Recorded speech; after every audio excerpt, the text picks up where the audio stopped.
Mark.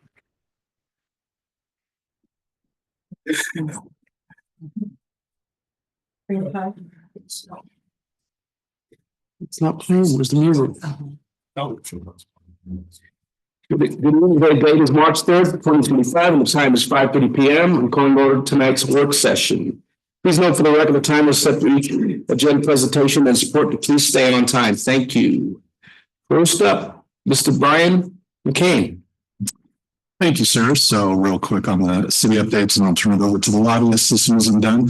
The officers attended a neighborhood meeting with the Old Historic Riverside Organization. Oh no, abbreviated. This past Saturday, sharing department updates and addressing concerns in the area. Members of the police department, Pueblo Fire Department, Colorado State Patrol, and Drive Smart Pueblo also held a free car seat check at Fire Station Number 4 last Saturday.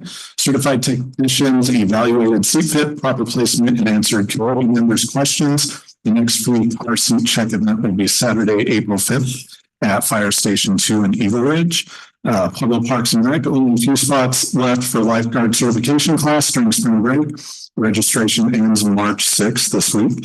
Certification class is March 24th through 26th and is open to anyone ages 15 years or older. For more info, call 719-553-2790. We have an RFP out for calling for artists. Calling all artists, the city of Pueblo has a new RFP for artists to submit sidewalk art for the Bessemer area and downtown area of Pueblo. This is for artists or teams of artists to be considered for the creation of sidewalk murals in 2 different areas. The city was awarded Revitalization Main Street grant for asphalt art and gateways. Come decorate your community. The proposal meeting is scheduled for March 7th in person or via Microsoft Teams. If you're interested in learning more, visit the procurement website through OpenGov and find additional information on the city's Facebook page. The Mayor's Mixtape podcast began this last week. This weekly podcast will be uploaded to Mayor Heather Graham's Facebook page, found on Apple, Spotify, YouTube, and Buzzsprout. You can also catch the episode on Channel 17. If you have a question or want to make a suggestion for a topic, please email mayor@pueblo.us. And again, just if you want something addressed on the podcast and have the mayor go over the issue, email mayor@pueblo.us. And with that, I will turn it over to the memorials for the legislative update. Hey, Mr. Is he on? Mr. Mayor, are you prepared? There you go. I am, Chair Gomez. Good evening, Chair Gomez, members of City Council, Mayor Graham, and Chief of Staff Brian McCain. Privileged for us to present to you. We are in the, I was just checking the calendar, we are in the 56th day of the legislature of a 120-day session. Things are obviously very busy. We want to report out on the municipal court bills that we've taken positions on. The failure to appear for charges in municipal court, Senate 62, as you know, passed the Senate. We're working on votes in the House, and that particular bill has not been scheduled in the House. We had a very lengthy hearing on House Bill 1147. That's the Fairness and Transparency in Municipal Court. As previously discussed, this bill imposes new restrictions on municipal courts, capping sentencing authority, limiting the ability to apply mandatory minimums, and expanding the public defender requirements. I was very privileged and proud of that the fact that the Pueblo delegation, including the mayor, city attorney, chief of police, and the district attorney, testified in person on that bill and waited for several hours to testify on that bill. And I know Councilor Tino was up for that hearing as well. We really appreciate the support. Despite some strong testimony against this bill, it passed out of committee by 1 vote, but we were able to start. We picked up 1 Democratic vote along with Republican votes. But as I was discussing with the city attorney Carla Sykes and the mayor and chief of staff Brian McCain, we're starting to change the narrative on this particular bill, and I think people are starting to look beyond just reading something in the Denver Post or the Capital Sun and recognize that each city is different in how we approach crime and the circumstances that our city has in front of it in terms of a criminal activity. And I thought that the city attorney, the mayor, and district attorney, chief of police really articulated some of the challenges that we have in the city of Pueblo. Although you may agree on some of the elements of House Bill 1147, the biggest issue, and I think we've talked about this before, is this bill takes power away from you. And this is one where I think if you decided you wanted to make some charter changes, you could do that. But this particular bill imposes them on you. One of the good things that happened during the hearing that I wanted to report out is that the governor has now taken a position against the bill. And so his Department of Local Affairs legislative liaison testified on that bill. I will say it was not the strongest testimony I've ever heard coming out of the governor's office. And so on our to-do list is that we're going to ask both the city council, I know with time permitting and your busy schedule, we'd like you to write a letter that we would hand deliver to the governor's office, and we'd ask the mayor to do the same. We would like the governor to take a stronger stance on House Bill 1147. We really do think we could make some headway on this bill and potentially either kill it or modify it to the point, or amend it to the point where it would not have some of the really onerous, or not onerous, but significant changes in how municipal court jurisdiction is handled. So that's sort of part of our to-do list. The bill's coming up tomorrow on second reading. That means the full House will debate it. We're working the committee, trying to pick off as many Democrats as we possibly can. But before this, if this bill gets out of the House, we're really hoping that we can count on City Council to help us get the governor more involved, and hopefully a stronger position when it gets into committee in the Senate, if that's where it's at. The other bill we wanted to report out on is House Bill 1276. This bill was newly introduced. It's sponsored by the Municipal League. It provides a more reasonable approach to addressing failures to appear by allowing courts to require bail for repeat offenders. Under current law, individuals charged with low-level offenses must be released on a personal recognizance bond without financial security, and courts cannot impose bail for most petty or traffic offenses unless specific exceptions apply. This bill modifies existing law by allowing courts to require bail if a defendant has missed court twice for certain petty offenses, such as theft, criminal mischief, arson, or 3 times for any other petty or traffic offense. So we'll be working on that bill. The one bill I wanted to bring to your attention, and I know that, I don't know whether Chief of Staff Brian McCain wants to comment on it. We were going to speak to you next week at a regularly scheduled meeting, and we'll send you further information on this. Is House Bill 1206. This is the extreme indifference offenses not causing death. This bill is scheduled for its first committee hearing tomorrow upon adjournment. What this bill does, very briefly, because I know we're running out of time, under current law, Colorado law, violent crimes involving extreme recklessness and disregard for human life can be prosecuted under 2 different charges.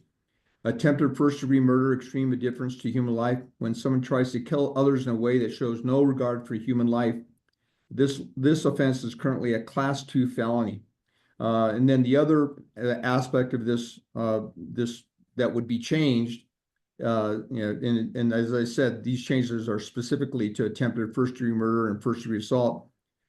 First-degree assault, when someone seriously injures another person by acting in an extremely reckless and dangerous way that creates a grave risk of death.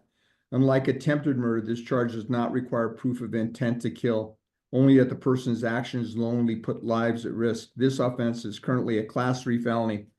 Both charges deal with life-threatening behavior, but prosecutors currently have flexibility in deciding which charge to use based upon what they can prove in court. So what this bill will do, briefly, is it will reclassify attempted first-degree murder, extreme indifference to lower felony levels, and specifically Class 3 felony if the act results in serious bodily injury, a Class 4 felony if the act results in bodily injury, and a Class 5 felony if no injury occurs. We'll be providing City Council with more detail on this. This really does, again, take away the power of our local district attorney to make these kinds of charges. I think it'll have impact on not just the city of Pueblo, but Pueblo County. So we wanted to bring it to your attention. We appreciate, again, we really appreciate the effort that the mayor, our chief of police, our city attorney, and I'm leaving somebody out of that list, but really appreciate all of the effort in terms of trying to make some change in House Bill 1147. It really made a difference. I think we have a really good chance at getting this bill killed, if not in the House, hopefully in the Senate. And with that, Chair Gomez, thank you for giving us the time. Okay, Mr. Romero, any comments, any questions from Mr. Romero? Good. Okay, next up. I'm sorry, Mr. Flores, I'm sorry. Mr. Romero, I got contacted by a CEO of a hospital here in Pueblo for HB 1174. And I was trying to, I didn't get much information from him as to why they were opposing this, but I'm wondering if you might look at that and maybe give us a report at our next meeting as to what that bill, I was trying to find it on my iPad here and I just. No worries, Councilor Flores. That bill was heard this week. We have a lot of information we can give you on it. It is probably one of the most lobbied bills right now in the legislature. It pits the hospital association against providers. They're trying to bring costs down. This bill, I can tell you based upon the intel that we have, Councilor Flores, I don't think this bill is going to make it out of Appropriations Committee. This bill is going to die. I do think the governor wants to bring forward another bill, but we'll get you the information on it. But I don't. This bill probably will not make it out of House Appropriations. But it's something for you all to take a look at, because I think your constituents are all concerned about the high costs of medical care, and we'll also provide you a little fact sheet on it so you can get both the pro and con on that, Councilor Flores. Well, it's just a really short version of what they're attempting here. Will do. Okay, I appreciate it. Thank you. Yeah. Councilor Martinez. Yeah, it's not for Mr. Romero, but Mr. McCain. Can you give us a brief update about the contractor for the airport? I saw the newspaper article today, but I'm wondering if you have like any more information about it, about SkyWest. And Anxiously awaiting for the federal government to make a determination award on where it's going next. And I assume you're talking about the EAS contract, right? yes. Yeah. As far as I know, I haven't heard anything from the feds. We're just waiting for them. Okay. And it sounded like they were past due on letting us know. So it could be any time. They're very past due on letting us know. And part of that goes to the administration change. Everything's up in there, and then add on everything that's going on with the budget and funding certain programs. So EAS is a subsidy that the federal government pays to an airline to basically guarantee consistent flights out of a rural airport or a smaller airport. And so as the federal government's looking at what they're spending money on, this is in the crosshairs, for lack of a better term. I do know that in the past that the administration, previous administrations, they have been very supportive of it because that's what keeps the smaller airports alive and funded. But we're just waiting. Do you anticipate that being reduced? I don't think it'll be reduced. I think it's just a matter of they're going to go forward with it or not. Okay. So they're in a holding pattern, for lack of a better. Sorry, we were waiting. Very good. We wait until somebody else? Okay, thank you. Any other comments or questions? Next up is agenda item C, City Facilities Plan by Mayor Graham and Public Works Director Andrew Hayes. It's a 20-minute presentation. Am I on the wrong Jim? Let's go back to the Climate of Youth Recreation, Scott Gabunas, lead pastor at Lake Avenue Community Church. 15-minute presentation. Thank you, Mr. Gibby. Sorry for the mix up. Again. Awesome. Well, thanks for having me here. Hey, Roger. how are you? I'm doing well. How are you? Good. Good. It is an answered prayer to have the opportunity to share something that I'm so passionate about. As soon as I can get Councilman Roger into church, all my prayers will be answered. Still working on it though. Good luck. Hey, I know a guy. Quick about me, just why in the world is a pastor here speaking before all of you? So I originally grew up in Austin, moved to Colorado in about 2013. I spent the last 10 years, 2013 to 2023. So working with youth, various churches I worked as a youth pastor. I began substitute teaching. Actually, I started substitute teaching at McLean High School as an alternative high school in Lakewood that really began to give me a sense of empathy for students going through some really, really challenging times in their life. As I moved to Pueblo to start at Lake Avenue Community Church in 2022, I continued substitute teaching and saw that there were still some similarities between the school I was helping at in Lakewood and a lot of the schools in their D60 environment, high schools and middle schools. I'm now starting my 5th season as a head coach for the Pueblo Rangers team. It's also I have a practice going on right now that I'll return to with my daughter after this meeting. And I've also, since our church has been open in the last 18 months or so, we've done youth recreational events for as many as 1,000 kids in just 18 months, whether it be basketball camps, other different types of sports camps, and also helped plan a interdenominational organization called FCA. We did Fields of Faith at the CSU football campus, where we had almost 500 kids the first year and another 400, 500 the second year. And that's a new annual thing going on with multiple churches across the city working together to see that happen.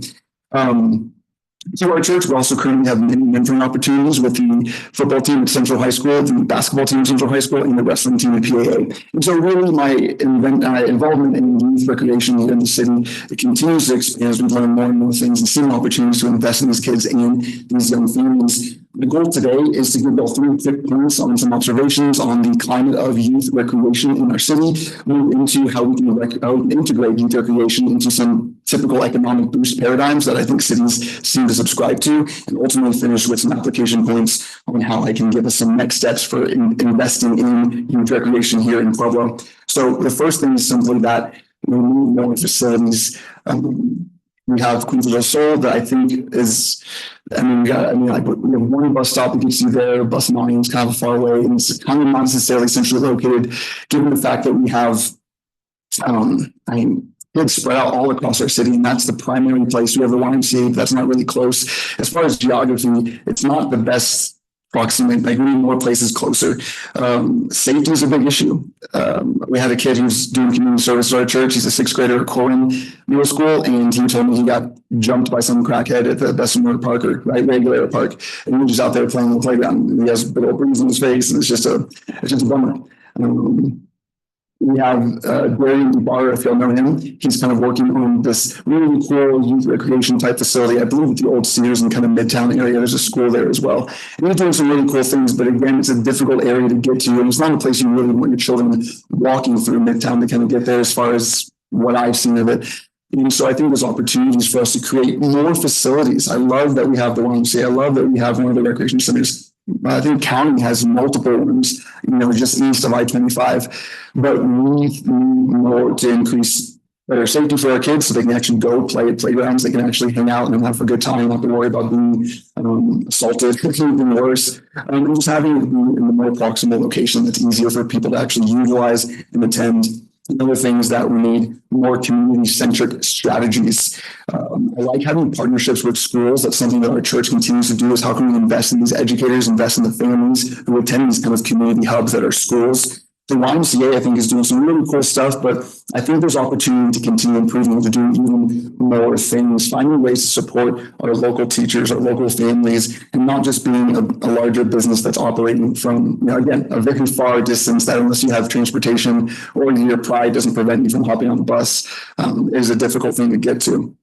We also need contextually appropriate prices. I love that the YMCA has like a father-daughter dance, but if you had 2 girls and you wanted to go, you're looking at $250, I think, to attend. And they do an incredible job. So I see on some level why they charge that.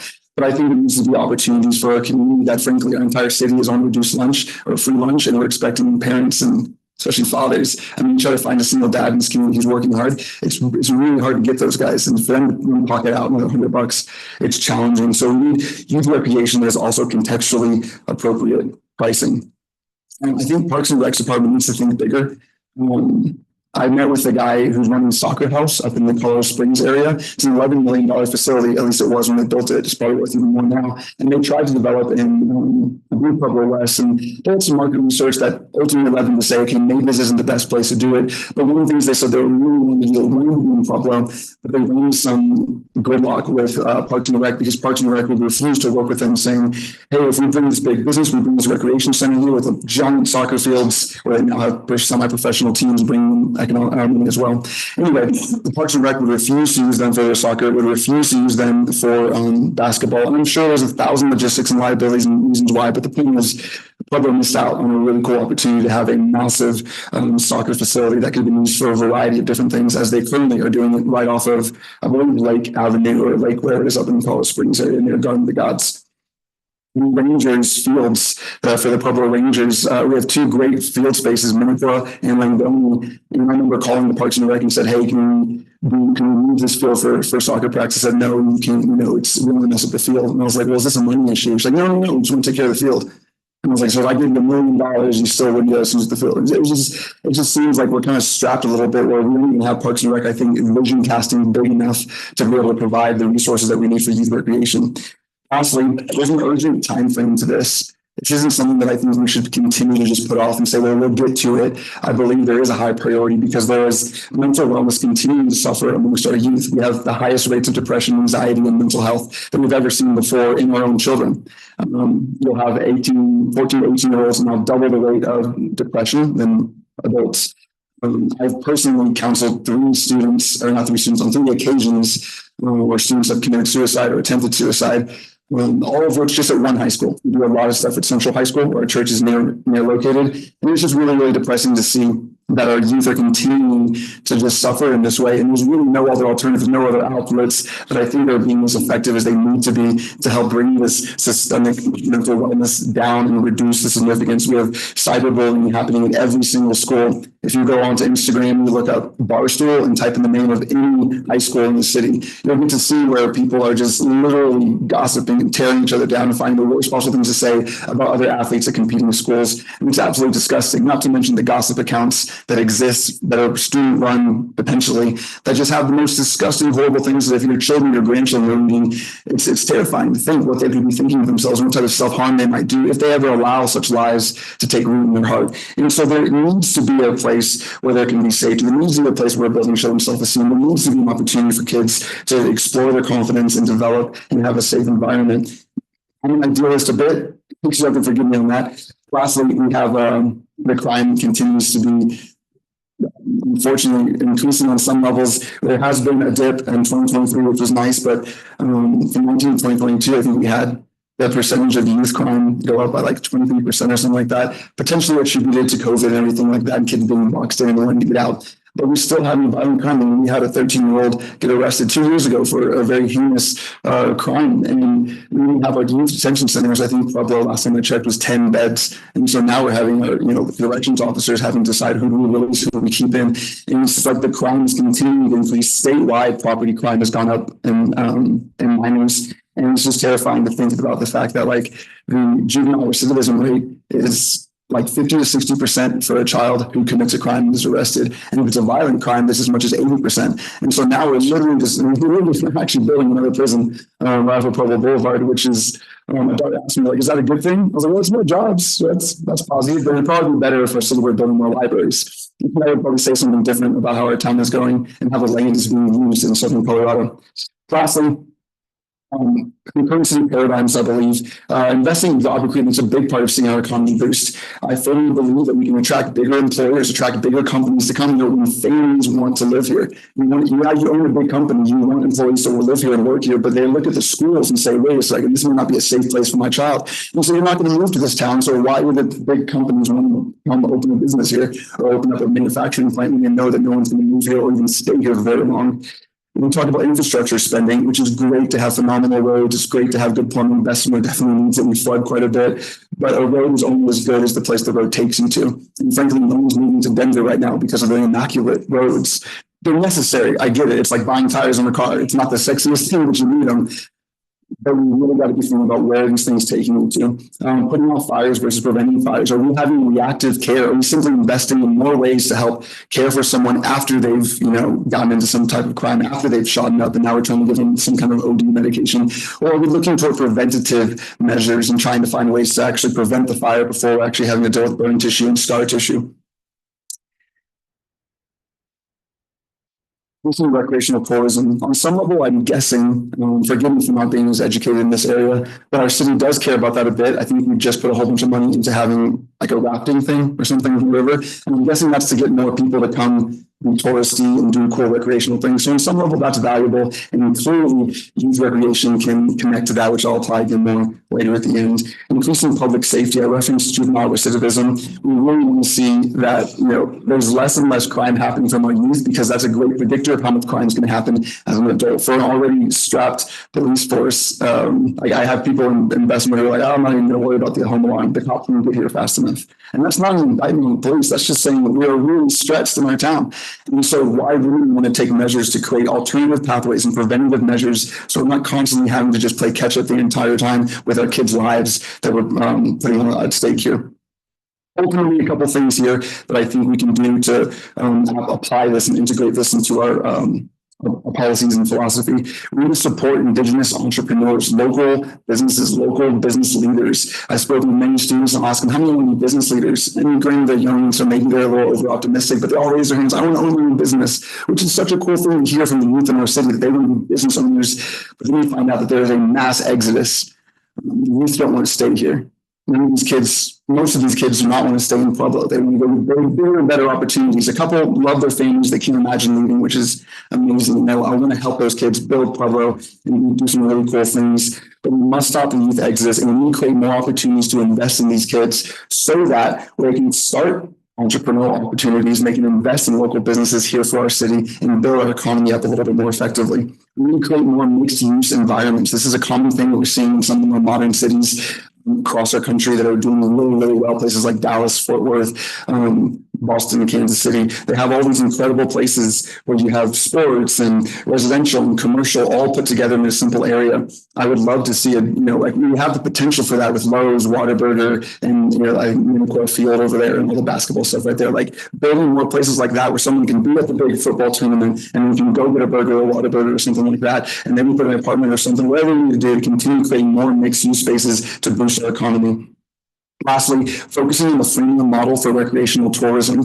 As much as I would love to see a professional high-end youth recreational facility investment, especially, we don't necessarily have the infrastructure in the budget for people to be able to pay high YMCA membership type fees there. And so what we need to be able to do is create a subscription type model where we can invite recreational tourism with premier Pueblo hospitality, quality level, tournaments, whether it's soccer, flag football, which is another growing sport, wrestling, volleyball, basketball tournaments, having spaces where all these things can be leveraged, and then creating opportunities for our local youth to be able to be involved there, while the expense, the operational costs, and the overhead for some of these facilities are ultimately subsidized by external tourism coming in. When we see that youth sports in the last year was about a $40 billion industry in our country, projected to be $70 billion by 2030, it would be remiss for us, it would be a missed opportunity for us to not jump on board with this as a city, looking toward our future. Ultimately, if our city, it's the same thing with your kid. If you become a super rich business owner and you become the governor of our state, but you've isolated your family, what good will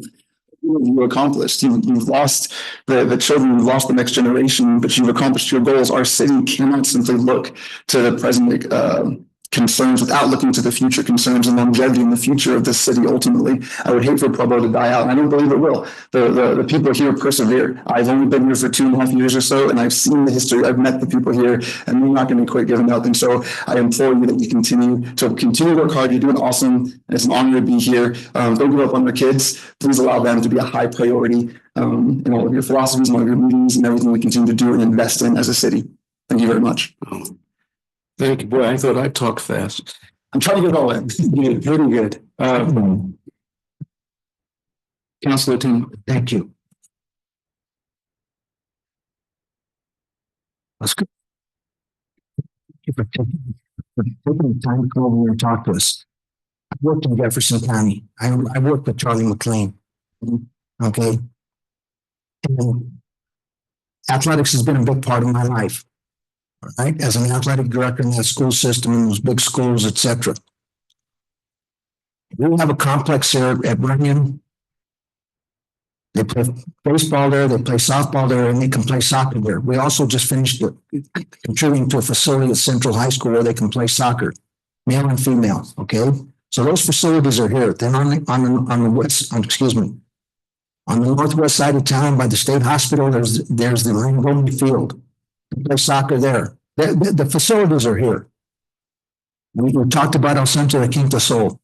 You know, they've got a skate park and they've got a gymnasium and they use that facility quite often. I mean, it goes 7 days a week, 14 hours a day. So it's here. What we need, again, I like your enthusiasm. I like you have an intelligent manner about you, and that's important. Young people are the future. And they have a very special part in my life and play a part in my heart too. Okay. So I'm willing to work with you, and I'm sure the council will. I'm not going to speak for all of them, but knowing them, I know they do too. They care about young people. I mean, obviously, we need to be organized, but as I stated, there's the Runyon Sports Complex set up to do all those kinds of things. In fact, we had a police football league there. Okay. And they can play soccer. You can play soccer there too. And there are the facilities here. And again, as I said earlier, the Central High School facilities now is part of the District 60. The city has contributed to that. They have a facility there now, okay? Or will have, all right? So it's here. So just stick close, and I'm willing to work with you. And I won't speak for the other council, but knowing them, I know they will too. All right? Thank you. Appreciate you, son. God bless you. Councilor Boston. Thanks for coming. I loved the presentation you gave, and that's actually something that I've been thinking about a lot myself. Is something very similar to a lot of the things you were addressing. This is one of the topics I wanted to bring up at the retreat, but we were, strapped on time, and I couldn't bring up 100 things that I wanted to work on this year. I was a little quiet in my first few months on council, but now that I've learned a lot more, I want to get a lot more involved and focus on some things. And after school programs for youth was one of the biggest things that I was focusing on. So I was talking to a lot of different people for different ideas. And the number one concern brought up is facilities and locations to do these things. So yes, we may have Runyon or Dutch Clark or Langoni or these other areas you're talking about, but the biggest issue that most people seem to run into that want to volunteer their time and want to help the youth and do these things, they do run into issues with facilities and locations to do those.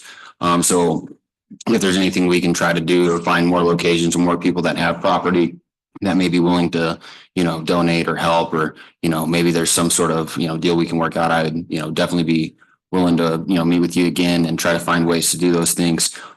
Whether it's athletic, sports, recreation, things like that, or educational, whether it's entrepreneurship for those kids that want to do business owners, teaching them life skills, trades, financials, anything like that. I think things to help show the youth that there's something else besides the streets or besides those bad things. It helps prevent the youth crime. It helps, cure depression. Once somebody finds something that they're good at and they can put all their heart and soul into that, it gives them hope for the future. So, a lot of kids don't know anything else until they try it. So I think doing anything we can to help provide more opportunities would be a good thing. So I'd like to get your information and, try to see if there's anything that we can do to help and try to brainstorm some ideas or locations to get more of that stuff done. Because I think this is obviously one of the most important things. When I first got on council, I wanted to be an inspiration for more people to get involved that are young, see what's possible, as a child, seeing somebody young up here. So I think this is all great things that you had to say. Councilor Martinez. Thank you, Mr. Chair.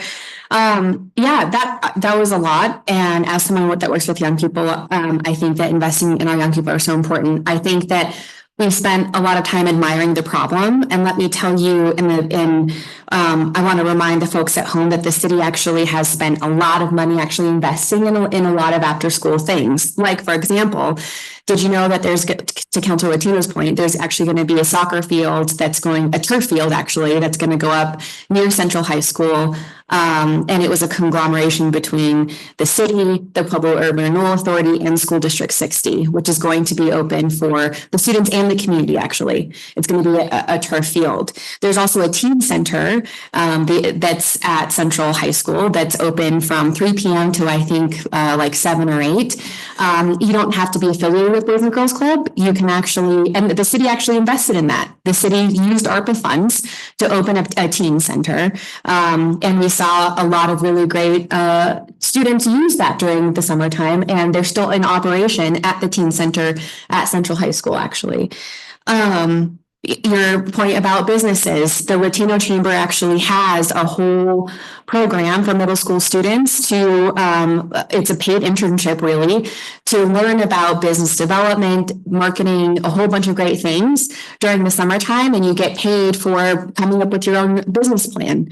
And did you know that the city actually has an outdoor recreation coordinator? So that was a brand new grant that we received. We have a full-time staff person dedicated to doing outdoor recreation tourism like you were talking about. So there's, I think also the city has invested in free fare for young people. So all students K through 12 can actually ride transportation for free to access pro-social spaces and locations. So I want to note that while there's, of course, there's problems that we can also, that we can solve. The city is already investing money in youth programming, and I don't want us to be admiring the problem without also looking at all of the great things that we're doing already to support young people in the community. That's not to say that we can't do more, but I think that that's a testament to the mayor, the current mayoral administration, city staff, who do see the extreme benefit of investing in our young people.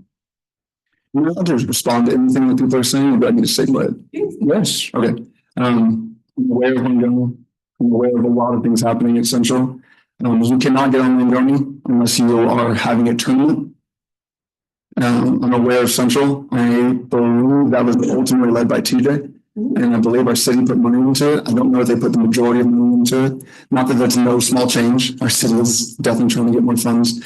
I'm grateful for all these things. The club, actually, they're referred to, not Boys and Girls Club. They tried to be more inclusive, so they've changed their name. And youth friendly. Yes. The club. It is attended by a marginal percentage of students. And I would love, I've actually met with some of them, the leadership at Boys and Girls Club or the club, to try to see what we can do to invest and help make it even more attractive so we get more kids involved. I love they create transportation. Unless you've attended one of their meetings, my guess is it's very, very sparsely attended. And so if the city is investing in it, we need to reevaluate how effective it's actually being. Those kids still matter. But it's a missed opportunity that we're not able to attract even more to it. And that would be something that I would like to emphasize. Sure. And to your point, the city actually invested $250,000 into this soccer field. And I believe it was $800 expense. I'm sorry? It was an $800 expense, right? The total field is $800,000.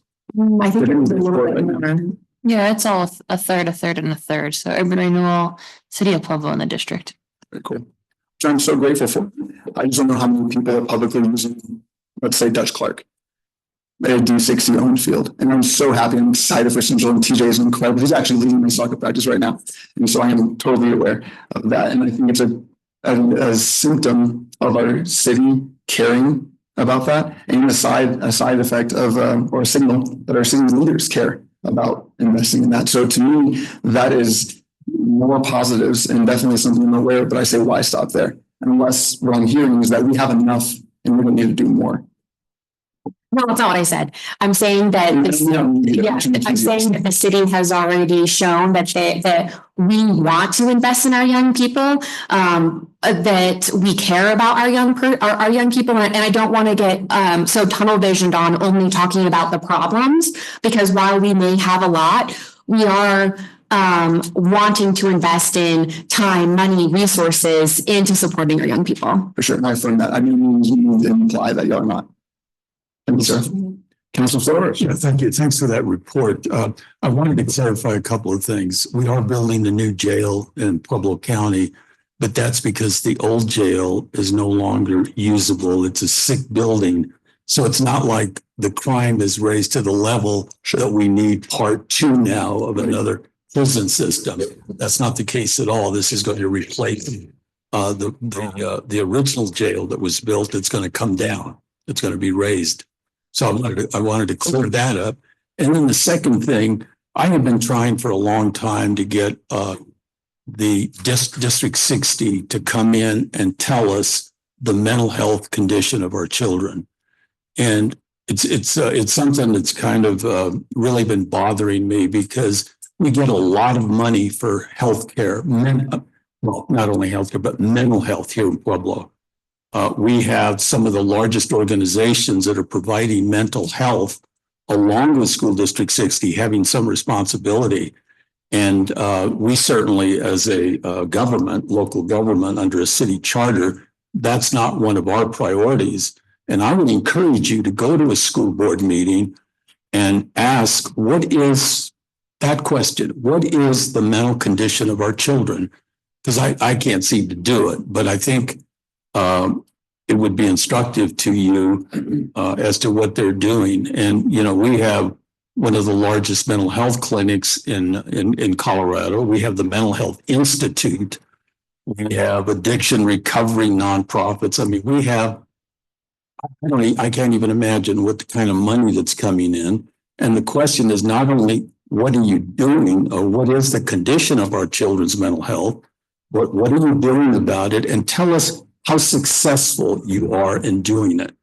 It's not that I don't want to deal with the main thing that you came in here, but we can't handle or tackle the mental health condition of children. That's the responsibility of the school board and the mental health clinics in Pueblo. I did want to point out the Latino Chamber. It's called the Junior Latino Leadership Program. They take 20 students every year, and they get a stipend of $300 at the end of this 8-week course. They have to do a business plan, a pro forma financial statement, the whole 9 yards, and it's been really successful. And I would encourage you to contact them about maybe putting some of your kids in that program. It is amazing what they're doing there. I wanted to talk too about, I don't know if you know this or not, but District 60 is talking about closing 3 elementary schools because of the decline of the amount of children that are now going to our district. When I was in school, it was 28,000. Today, it's closer to probably 14, almost half. And so one of the things that we do as a city is we put out a catalog. Have you seen the recreational catalog that's printed every year of every athletic and sport program in the community? And that might be a place where you could start. But we have one of the things that I've been told, and it's been like 5 years ago that I heard this, is that Pueblo, the size of Pueblo, there's 9 cities that are similar to Pueblo in size, 110 to 130, kind of in that area, that we have more parks per acre than any of the other 8 communities in Colorado. And I tend to believe that. We have to define what a park is. Do they define what a park is? Is it just green space? Because I would question the legitimacy of that number. Yeah. We have a lot of parks, but we mostly have green spaces. Right. We also have other parks that have baseball fields and all of that. Playgrounds. But here's what I'm getting at. The amenities that we have in Pueblo, not many cities our size have that. We have a 12,000, we have a high school football stadium that can seat 12,000 people. I mean, yeah. We also have an ice arena, which very few cities have. And there are opportunities there to teach kids how to ice skate, which is, to me, is a sport. My daughter was a figure skater. It's super affordable there too. Yeah, and but there's chances with the ice arena, which is owned by the city, but it's leased right now. And I've talked to those gentlemen that run the hockey deal. They're willing. They provide free ice skating lessons for children. Hosted hockey teams there with Dave Brewster as well. So there are a lot of opportunities. What I didn't hear you say is specifically your vision of what is actually missing and what would you like to see that is missing, I guess, right now? Because I wasn't thinking of all of the facilities, but we have a lot of facilities for youth in the community.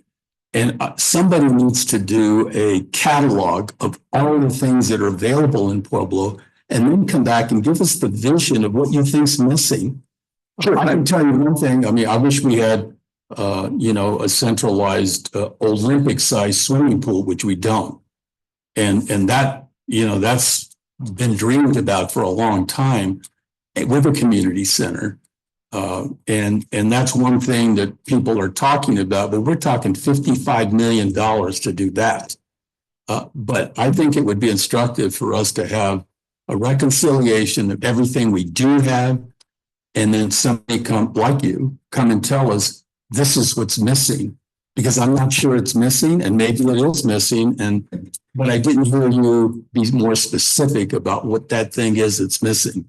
Yeah, I didn't speak on that because I felt like my opinion was probably not nearly as credible, or the first time meeting most of you. So I wanted to speak on the philosophy for why we should invest in recreation. My specific vision would probably go beyond the scope of our time here. Ultimately, I would like to see something like a $55 million. It doesn't need to be that much, closer to 10.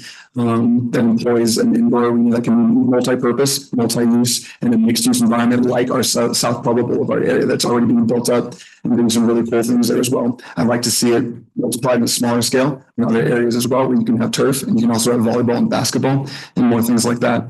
And I like it. I think the leadership is the thing. You referenced a catalog of everything we have available. And it's one thing to count all of the stalls you have in the barn, but if you don't have any horses, then really you've got nothing. And so I would rather have the word exchanged for the word audit, to say, are the programs we have actually being highly engaging? Are anyone even participating in these things? It's one thing to say, yes, we have it, but is anyone actually doing it? When was the last time we checked it? Central Quinta del Sol, I think we've owned that building for 40, 50 years is what I last read, and only maybe in the past little while. Although we got a $1 million upgrade, which is great. Again, more signs that the city is obviously behind this, that people are approving these things, wanting to see these types of things improved.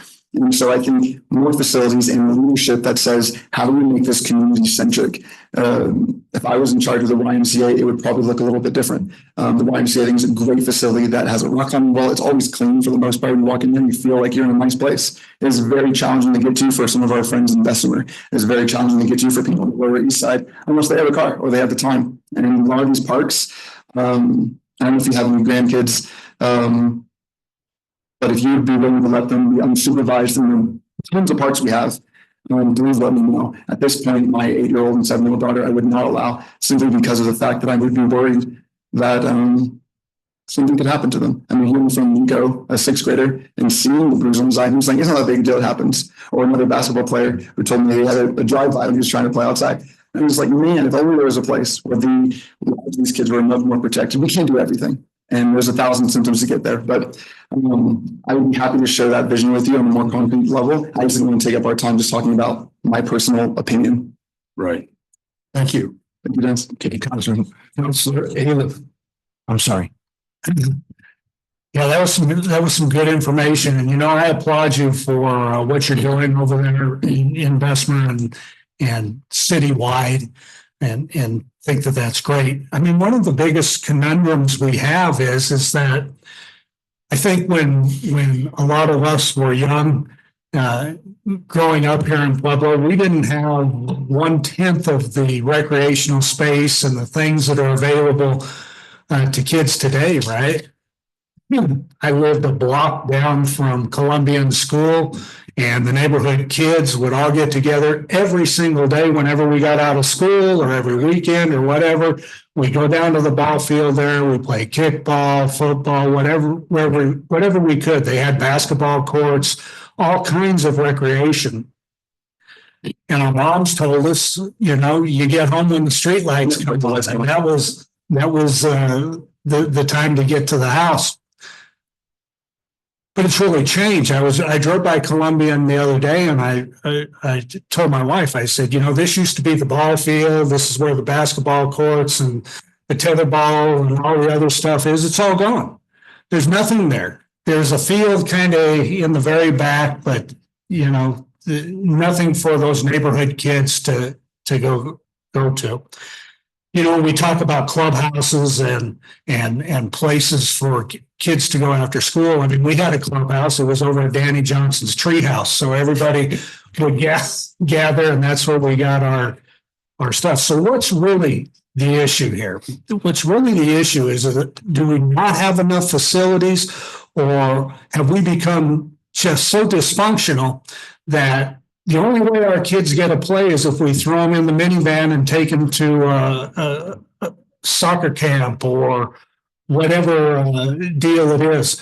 But you can drive down all of these streets and you just don't see any kids in the streets. You don't see them out on their bikes. You don't see them utilizing playgrounds within the schools, anything else like that. Now I'm older and I live in what I think is a decent neighborhood, and I have this beautiful park right across the street from me. And I never, ever see the neighborhood kids over playing in that park.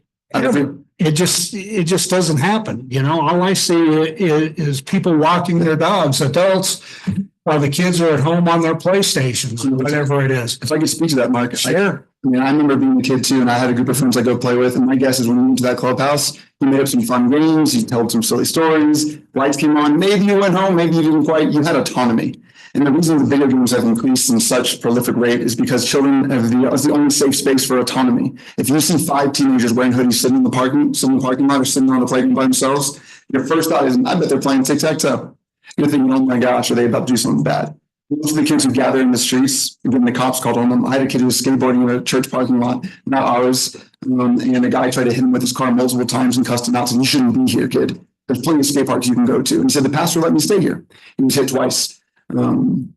I think the safe spaces you're referencing have disappeared because of the suspiciousness of our adults who say, oh my gosh, why are those kids all sitting in the King Soopers parking lot? And the reality is, with idle hands, some of our children have made some poor choices. Sure. However, we're now penalizing the collective. And so the park isn't a safe space for autonomy. If you see a kid throwing a rock in an empty field, next stop, I think I'll throw it in my car when I drive by. And you might, maybe just kids throwing rocks. Those safe spaces are gone. So Fortnite, Call of Duty, where they can run an open world, the new term for video games, are just growing at a huge rate because it's the only place a child can have autonomy. Makes sense. Counselor Mott Maestri. You know, we can really just never have enough. The one thing is that is not being talked about here tonight is what's missing today, I think, is prevention. We don't have enough. We used to have DARE programs. We used to have Friday Night Live. We would have all these different programs. Right now, I don't know if anybody knows this, but we did have a gentleman that came in and talked about the soccer field on the west side. And it happened to be here the same night as Mariposa. And I know Mariposa House, has limited funds, but they do have grant money available to them. So they made a deal where we're going to help you with your soccer field if you teach preventative for domestic violence. And so their little soccer team takes their little training classes and they can use that money to use towards improving their soccer field. And so there's a lot of preventative programs out there that aren't being utilized. And they're not incorporated into, even the baseball team. Just maybe a little talk about marijuana and the usage of marijuana. Right behind you is Miss Aubrey Adams, and she has worked with the medical profession, scientists, and so forth. And she can talk about marijuana and the ill effects of marijuana, especially on adolescents, because we are the second in the nation for the highest rate of adolescent suicide in the state of Colorado. And we are a state that is legalized in marijuana. And so her research and her studies and the people she's worked with, and it'd be great to have just some of these informational classes when you have your groups of kids together. So that little light goes off in their head and it's, it can be openly talked about comfortably. My mother was a drug and alcohol prevention specialist in my time as a child. And so I got to see it. I got to see how it worked well in our community. I came from a very wealthy community, and a lot of times there's a lot of boredom when in those types of communities. And so kids are prone to drug and alcohol use. And so we don't talk about that today. We've kind of gotten rid of those programs, and those programs are much needed because that's what causes the problems. That's what starts the crime, the abuse, the abuse of alcohol and substance abuse.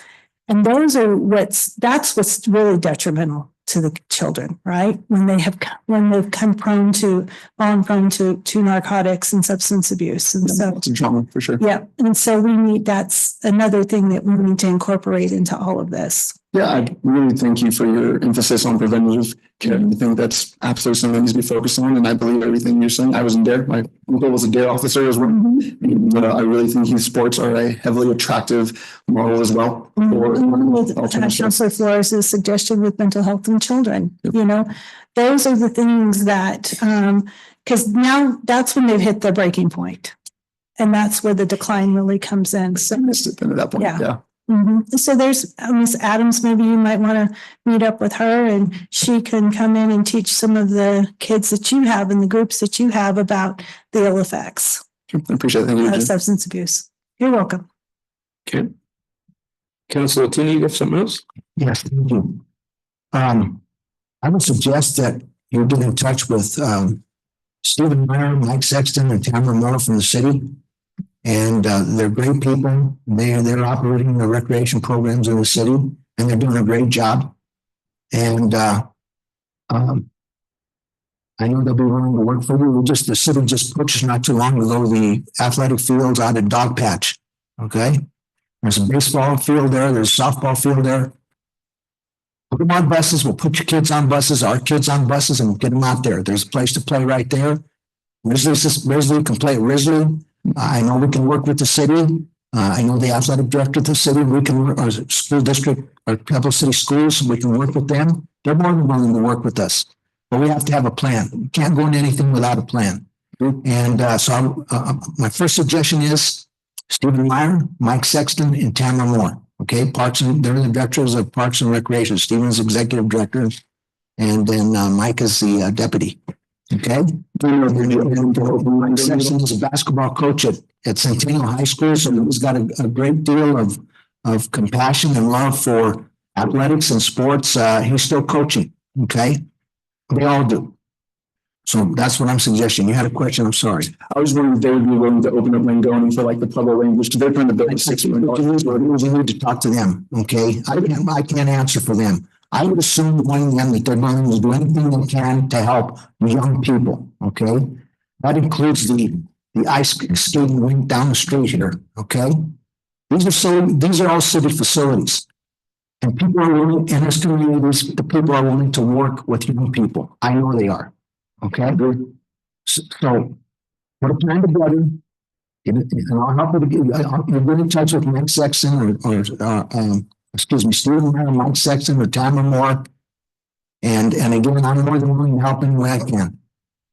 All right. Athletics is one of my strongest backgrounds. Okay. And then we have the Damon Learning Sports Complex. They have softball fields there. We can play soccer on those fields. I know you can. You can play football on those fields. I know you can. Okay. I was the general manager there when they had some financial problems years ago. It's not about me, but that's the stuff that goes on. Okay. So get in touch with them, Stephen and Mike or Tamara, and let's put a plan together. And I'm sure the school district 7 will be willing to work with us as well because they have facilities as well. Okay. I reach out to Mike Sexton. Mind if I mention that have this conversation and say, hey, Joe told me to do everything you can to help. Because lots of my boys, I didn't know nobody, but if we can Mike, but you can tell that I said they'll do anything they can because they're those kind of people. They're those kind of people. They're great people. And so Tamara's an intelligent young woman as well. And her heart's with us because she comes to every meeting. I belong to the committee at El Centro de Quinta Sol, the recreation center.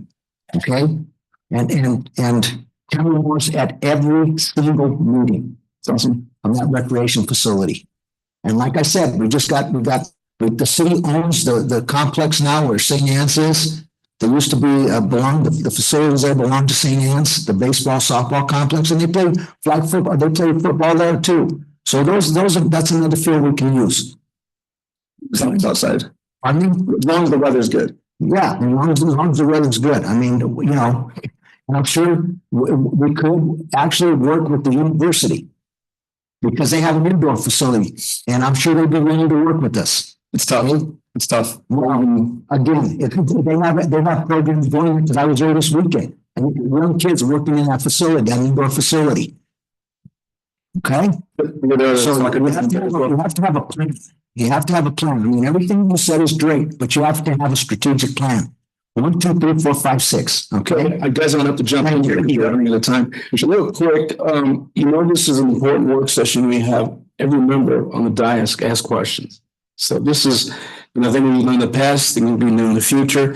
And just real quick, your facility is the Lake Avenue Community Church. It's on the corner of Lake and 1345 Lake. And the reason that was important to me, because when I was elected to District 4, I went into Bessemer and said, there's no recreation. I'm going to go find out. Well, I run into him, and they went into that building. That building's a 1,750 square foot building. If you guys have ever been to it, when these guys came in, I thought they brought in passes from other places and renovated that thing. You'd be blown away if you took a tour of that. So it made me feel really good as a counselor from District 4. And then again, if you hear about the things that he's talking about, we're not in a losing proposition when it comes to recreation for kids. 30 billion to 70 billion. Did I hear that right? Yes. We can't lose on this thing. It's just, I understand what Sarah, I just hope we can get ourselves a little bit more, because this is really an important subject. So I want to thank you for coming out today. Thank you, Council. Appreciate it. Thanks for all the work you're doing, guys. Keep it up. Okay. Thank you. Okay, let's see if we can get this straight. Now, next up, agenda item C, City Facilities, Mayor Graham and Public Works Director Andrew Hayes. It's a 20-minute presentation, but take your time.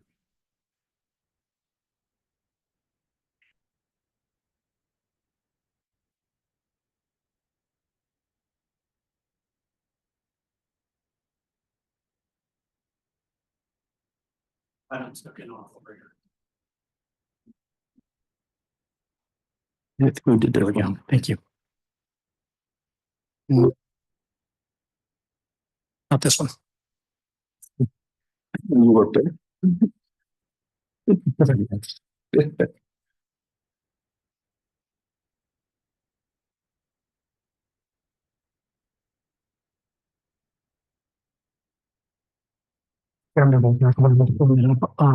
Be a quick rundown on where we're at. Up on some time, give you a group facilities update in the next several months and weeks. Been a number of different pieces and parts thrown at you for consideration, including the purchase of the DIP building, as well as the prospective purchase of the former PBR building. I wanted to give you a quick update on those pieces and how they are going to be used to house different departments and what those facility moves are going to look like. And then give you a chance to ask any questions you've got so we can see how those are going to go. Okay. Ultimately, there are a number of issues depending on which building we're talking about, which department we're talking about, but everything ranges from insufficient office space, insufficient bathroom facilities, unsafe, unhealthy facilities, and trying to get people into spaces that are functionally adequate for the services that they're providing to the citizens and that are sized for the departments that have evolved over time. In particular, aging facilities are a challenge just across any organization. Our city, again, we have about 1 million square feet of total facility space across the city. And we have different departments obviously scattered in different places. And so in some ways that creates challenges for coordination when different departments are not able to meet and necessarily walk down the hall to get answers to questions. Obviously, we have technology that can help us stay connected, but being able to get together and have group meetings face to face. That's helpful to us in a lot of cases here, particularly in the public works area, and other departments as well. Mentioned that we have purchased the Whitmer Avenue property, that's 650 Whitmer Avenue. We bought that back in September for 1.3 million. There is a pending contract here for the purchase of the Riverwalk property at 7 million. And so the pending closing date there would be April 30th. I put March on here, I apologize. It should be April 30th for our closing date, if that goes according to plan here. So we got that on Whitmer. Ultimately, there were original plans to move the water department and human resources and civil service into that building. Currently, we are using that facility, but it has been used for some emergency relocations, particularly for the Parks and Rec program staff. In their building, the Parks Annex building, there was some mold issues going on there from the groundwater intrusion into the basement. That is not able to be controlled because there's no way to stop the groundwater intrusion from happening down there. The sump pumps run year round, particularly when the customer ditch is flowing high. You see quite a bit of additional fluid that goes into those into that basement area. With all that moisture, obviously there are concerns about the mold, but it does also affect the structural integrity of that building. There's a stone building, there are wood members integrated into the stone structure that have rotted. And that are not repairable in terms of a structural repair that makes sense for that building. There has been an ongoing roof repair project at the streets and wastewater maintenance facility over on New Street. So right this minute, there's some insulation that has been damaged from roof leaks that were happening during the repair. So currently, wastewater maintenance personnel are being housed out of that building as well. So it's being put to good use. But it is a short-term use here, so that's where we're at right now. The prospective uses of that building. So let me back up, I guess. So raw human resources civil service originally planned to go in there. Our future plan here is to put Parks and Rec admin staff, the program staff into that building. Again, that facility is located just a few blocks from City Park, a few blocks from the facility that they currently occupy and use. So it's somewhat natural fit. They're close to their parks facilities. It makes sense from that perspective. Another prospective use of this building that's going to be discussed in the future, and I can highlight just little bits. But the city is proposing here that we run an employee health clinic for city employees and their families as well. So there'll be more discussion on what that means and what that use will be in a few slides coming up here, though I can talk a little bit more about that as well. Anyone who's not aware, that building when we bought it was a medical clinic before.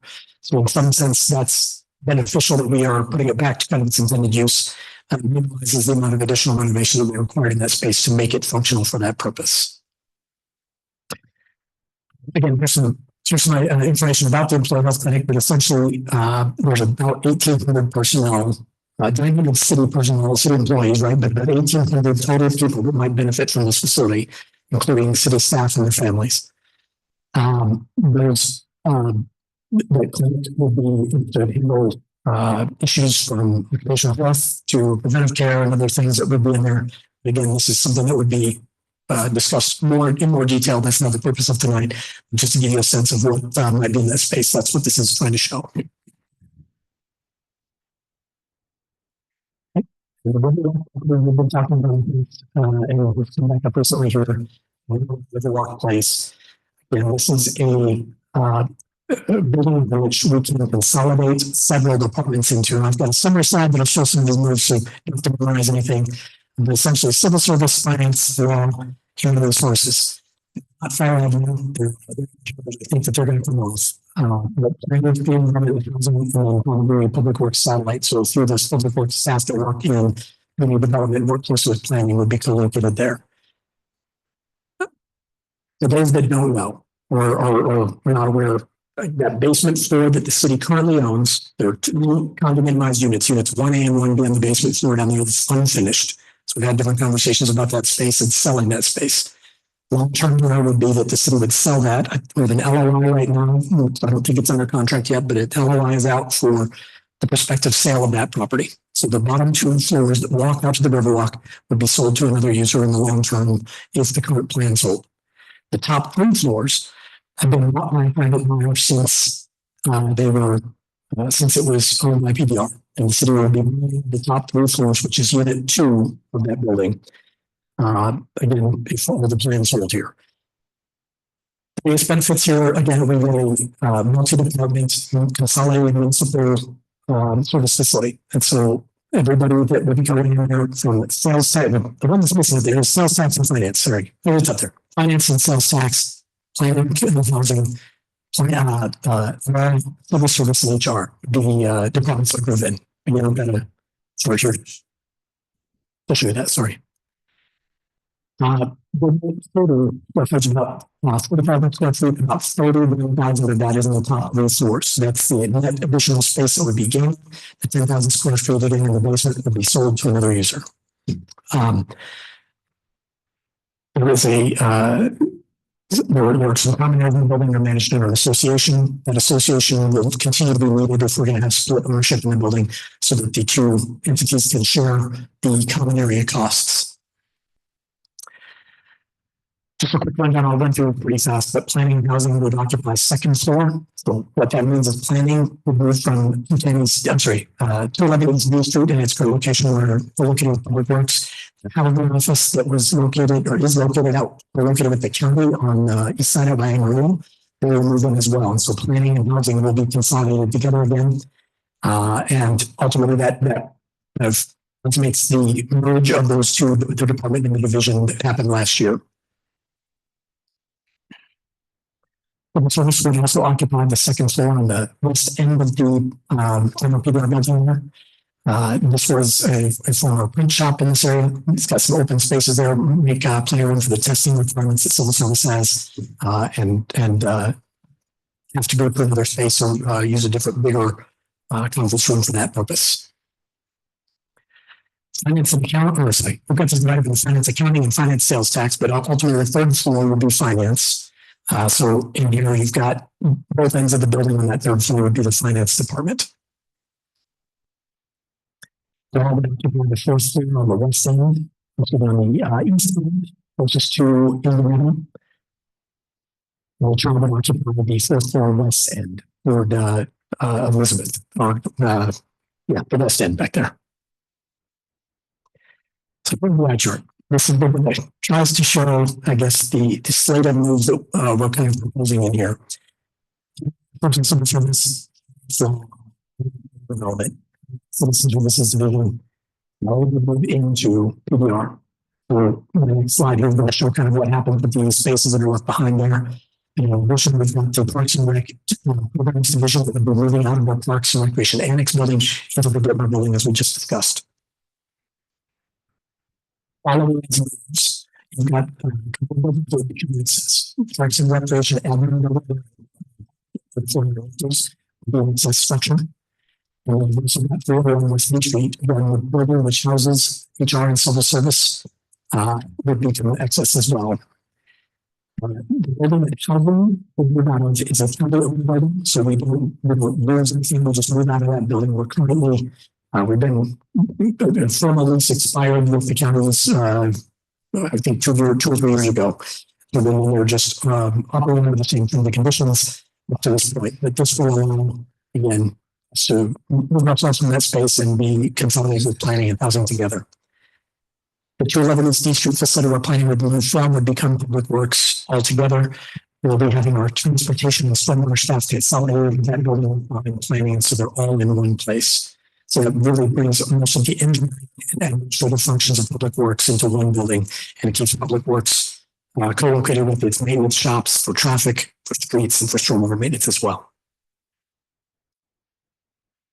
Proceeding out, the intent is to open up the prior office spaces to City Council, and its offices available for other functions as well. So anybody that's doesn't have space right now will be able to come back in and work in the office. Have sufficient space where they're not having to share desks, share spaces, or work on all schedules to accommodate everybody. So I mentioned that again, we've got a couple of buildings that become excess. The where HR and civil service currently sit. That building also currently houses the Southern Colorado Heritage Museum, and that facility in total is sold with probably somewhere around $2 million of revenue to sell. It is also There's a portable building, some buildings have been, some others, similar versions, little office, they have a portable building located behind the public works office where we are. That portable building is, able to be disposed of following the, transfer and consolidation of all those functions. So that's, that's a nice footprint that we'd also have to maintain, going forward as well. There are some associated expenses going along with the proposed moves. So we're talking here about in the public works building, where some foundation repairs, bathroom upgrades, some other parts certainly need to be done in order to, we have 16 female employees who share one bathroom stall. And it comes into use of those facilities as well. So there are a lot of folks in there. The building was designed and built at another time. And it's certainly time to bring these up to date. The parks annex building, because of the structural concerns I mentioned, that we have the wood that are not repairable in the structure, in addition to the ongoing water concerns, we're looking at the demolition of that building. But likely would be over $300,000 cost. And then the build out of the employee health clinic, which we mentioned, is something that would not be funded out of general fund dollars, but would be funded out of the self-funded health insurance reserve. So it's a project with requirements yet to come, but not a general fund impact directly, if that makes sense. I did look at some other alternatives. And so one of the major alternatives that we did for was the construction of a consolidated municipal service facility, essentially in the surface parking lot at Main and U Street in that open lot across from the police department. That master plan included about a 30,000 square foot building that would have been $700 a square foot construction cost, about $22 million. So the top 3 floors at 30,000 square feet, you're talking a difference of about $14 million savings in order to buy the existing building and put it to good use. If we didn't also have the ability to move Parks Annex or the Parks Lebanon folks, all those other smaller projects, the Parks Annex renovation, if we were to try to repair it, is going to be about $3.5 million. The renovation of the Parks Annex, the smaller stuff, it's finishes and carpet and paint and that kind of stuff, just clean the space up inside. We do a little bit of interior walls. And finance and sales tax can be avoided by moving directly into PBR, building sold about $350,000, as well as security upgrades at the Main Street facility. That's the HR and Civil Service office. $50K that we need to do there. We're at the end. Let me go back to this slide just because it's probably the one that maybe you've got some questions about, but I'll bring that one up there while I give you the opportunity to ask any questions you may have.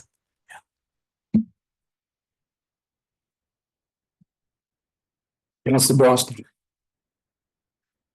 Thank you, Chair and Andrew, for that update. So first concern that I have is the annex. How many roadblocks do you think we might run into with demolition of that building as we have with other structures in that area? Sure. So that building is also not on a historic list. So it is not designated. It is on similar vintage in time. This is, again, it's a WPR building with an extension built on the back end of it. I will say that structurally it is in worse shape than that house.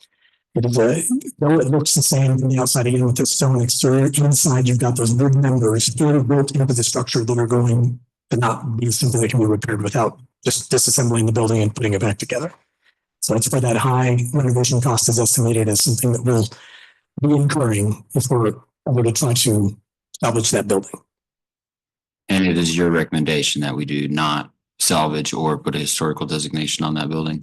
That would be my recommendation at this time, based on, again, all of the experience up to this point and the work that would be involved and the investment that would be involved in floating that building and trying to keep it operational and sustained for the ongoing future. Sounds good. And then when you were going through all the different departments, I thought in the original discussions there was talks of moving the mayor's and her people there. Is that not? So again, The mayor and her people are going to possibly get moved into that building as well. Is that not going to happen anymore? into No, I don't think that was ever part of it. No. The mayor and the city clerk have to stay at City Hall. Okay. And then, so how many buildings would the departments basically be condensed down into now? Total? Sure. Would it be just the 3 that you mentioned or?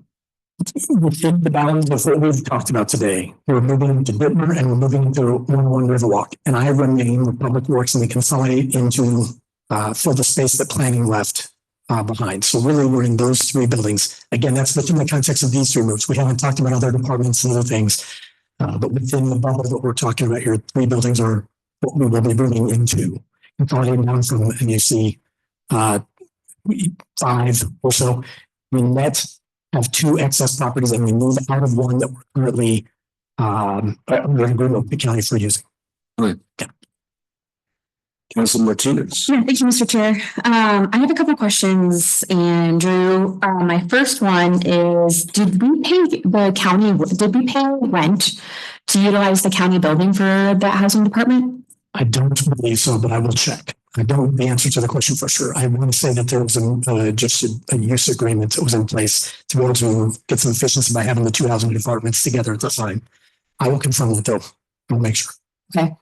And then can you talk about the parking for employees at the PBR building, which we're going to have to stop calling the PBR building to what? What are we calling it? We've been referring to it as the Riverwalk building, but Yeah, so the parking structure would stay the same. It would still be public parking. City employees would still have to park in the garage or in the parking across the street.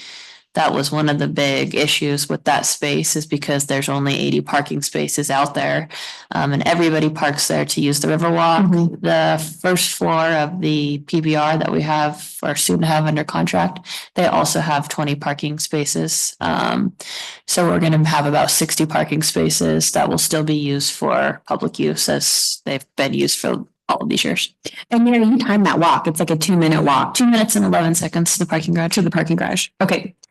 And then it is in, so the Riverwalk building is in the Pura TIF district for that area. Can you talk a little bit about that? Yeah, I can tell you that building generates about $140,000 a year in property tax. Danny, is that right?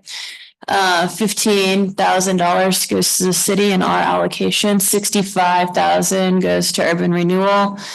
I believe there's 4 years left in the downtown district. I'm not sure exactly what urban renewal uses the funding for, but from kind of what we could tell, the downtown area is in a deficit anyway, because of all the public spaces, all of the burned down buildings that are in the downtown area. And so from what we could see, that money isn't really being generated to use, because there is a deficit in that TIF district now, and it has 4 years, I think, left in that district. I do believe that there are 4 years remaining. That district generated in 2024 around $900,000 in TIF revenue from the county. 60,000 of it, give or take, was from PBR building. So we're talking about a decrease of about 6.5% to that district. Yeah, I appreciate that explanation, Danny. Thanks. For Andrew, the cost about the cost slide, I didn't see there was any budgeted cost for the renovation of the Riverwalk building. that's correct. So I should have been clearer there, but there is in the financing package that's being developed there are funds that are available for that purpose. I think that the renovations in the PBR building are going to be very minor. The pieces that have changed since our last conversation have been that some of the furnishings have been removed, so we will have to buy cubicles again. Offices are still there, but for departments that have office furniture in general, that can move. The furnishings, again, cubicles that would need to be replaced and have network cabling and power run to them. That's a piece that we would still need to buy. The renovations are going to be relatively, they do need to take internet, we would run the city's network to that building. So a fiber connection to the building is one of the pieces that will have to come. And we're going to do a walkthrough tomorrow to confirm what they look like in terms of that network cabling.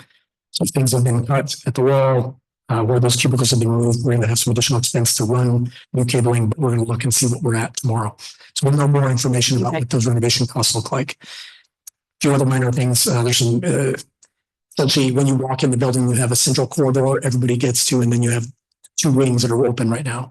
And so it's likely that we'll have to put some glass doors or some other kind of way to secure those wings. So there's some door changes, but we're not going in and making major changes to floor plans, moving offices or banging out walls or anything like that. It's going to be the things that are needed to make the space functional for its intended purpose. Okay. Yeah, I appreciate that because I know that when you see the Riverwalk price tag, it can be a little shocking, but I also want to note that it is going to have a major return on investment because with the potential of selling, the office on B Street with, we're going to be selling the first floor or the ground level floor of PBR, which we've been sitting on for, a decade or longer. And I also want to note that years ago, more than 5 years ago, when the whole plan was for the city offices to be in the Wells Fargo building altogether, that we had appropriated those funds in the budget. And ever since that I've been on council, so, all those years now, those expenses have been budgeted into the budget. And so we already have those funds that we're just going to be moving around for this. So it's not necessarily like pulling more funds out of the general fund, but we're moving funds around that we're going to be for Wells Fargo onto this purchase. Is that correct, Mayor? No, the city's planning on taking A COP, right, making a yearly payment. Originally, there was $4 million that had been set aside for the purchase of a municipal building. We transferred $2 million out to purchase the Dittmer building. So there's $700,000 still left, depending on what we end up putting in the space as far as what we'll need for renovations. Hence the idea about bringing the facility for our employees in there. And not using general fund dollars to pay for that, but using our self-insurance reserves to pay for the renovations in that area. And the COP is for $2 million over the purchase price in case we have other renovations, but it is a COP. So it will be a yearly payment. It will not be coming out of our reserves. And we still have the existing $2 million from the $4 million that I had previously brought to you probably 2 months ago. For potential use of the renovation of the airport. But until we know what our EAS service is going to be, that project's been put on hold until we have a better overview of what that looks like. So you're right. So $4 million was set aside. But for this project, the financing package is a COP. And with that, we're still not dipping out of our general fund per se. We're not spending $7 million all at once out of our general fund.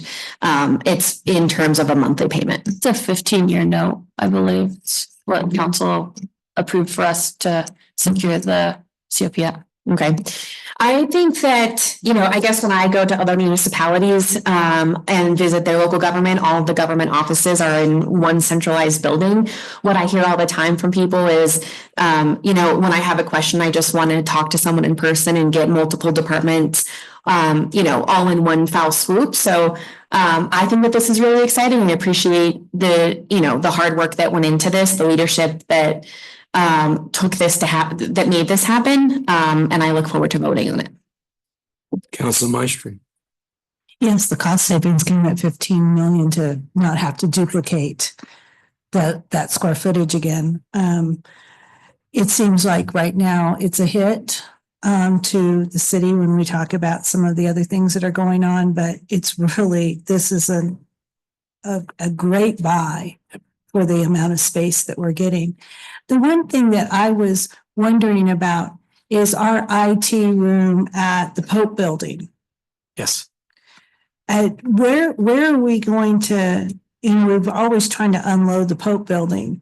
Where do we plan, what is the square footage of that space that's needed to put that IT equipment? Sure.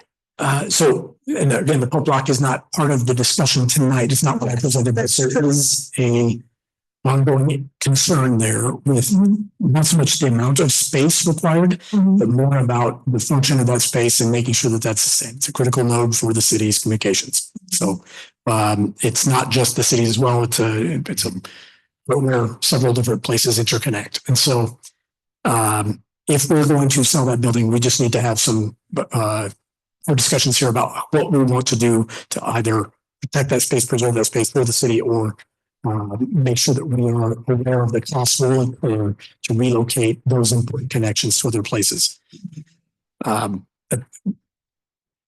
We started those conversations, but I don't think that we've gotten to any place where there's a firm solution or a recommendation yet. But one of the options could potentially be, again, to kind of minimize that space and keep that one particular spot in the building. Or if we sell it, we just need to do so with eyes wide open of what it's going to cost us to relocate our internet connection points to other places in the city. Mm-hmm. I mean, is it a lot of square footage that's needed for that particular move? In that building, the data center is quite large compared to what it probably needs to be. Server rooms were much larger back then. One of the things that we're working on right now is our energy performance contract.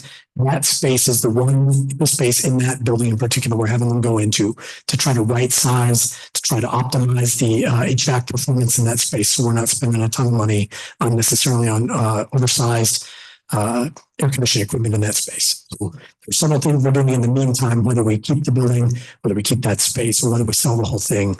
All of those options are on the table at the moment. Mm-hmm. Yeah, because I know that we're going to be with the Da Vinci Center, we'll be lacking a welcome center too.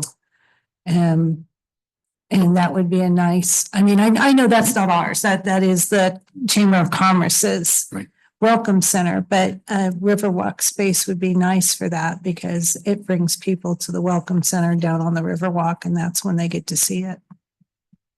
Thank you. Thank you. Councilor Tino. Yes, thank you.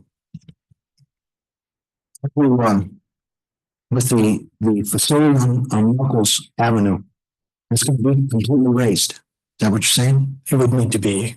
There's not a portion of the building that would be something that we could save, if that makes sense. Not at reasonable cost. Okay, so what would be done with that space? Are you going to fill it in with grass? Is that what you're going to do, or what's going to go in there? Because right across the street there, right across the road there, they have bocce ball courts, etc. So you're talking about the tennis court facilities? Yeah. No, I'm talking not about the tennis court facility. I'm talking about across from Nichols where the Parks and Recreation building is now, right? The offices. Immediately across, you've got the. What's going? Are you going to just fill that in with grass and? For now, that would be the immediate space, but or immediate plan. Essentially, when we demolish the building, we take it back down to the ground, we remove the utilities so that there's not abandoned things in the ground that would need to be done back up and removed later. Right. So in other words, you'd fill that, there'd be grass there and okay. And because there are bocce ball courts across the street there.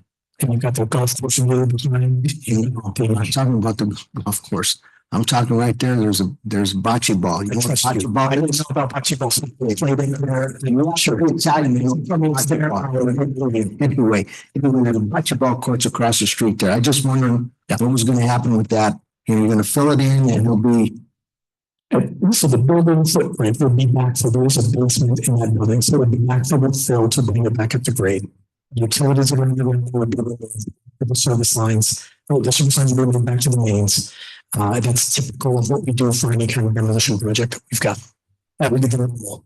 Okay, and I think Councilwoman Maestri asked the question about the Riverwalk level. It won't be commercial. Is that where we're going with that? Or it will be commercial? The Riverwalk level would be. So the city would be selling. So right now, the city owns that bottom floor. Right. It does not own the top 3 floors. We're essentially going to buy the top 3 floors, and we're going to have a different LOI out right now for sale of the bottom floor.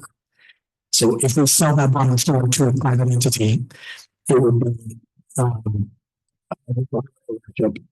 so an association in that building for share for the maintenance and operation of the common spaces, the elevators, stairwells, sidewalks, that kind of thing. So I guess the projection is we will look at it in terms of commercial. It would be a commercial space. That's correct, on the bottom floor. Okay. Not city use, if that makes sense. Right. Yeah. Okay. Thank you. Yes, sir. Councilor Flores. One of the things that I'm excited about is the clinic. And if you if you look along the Front Range for any municipality, almost on an annual basis, when their city councils are trying to renegotiate contracts with their employees, their insurance keeps going through the roof. I mean, and I keep that up because I get the Denver Post. Since we implemented our own self-insurance program, we have really kind of flattened out.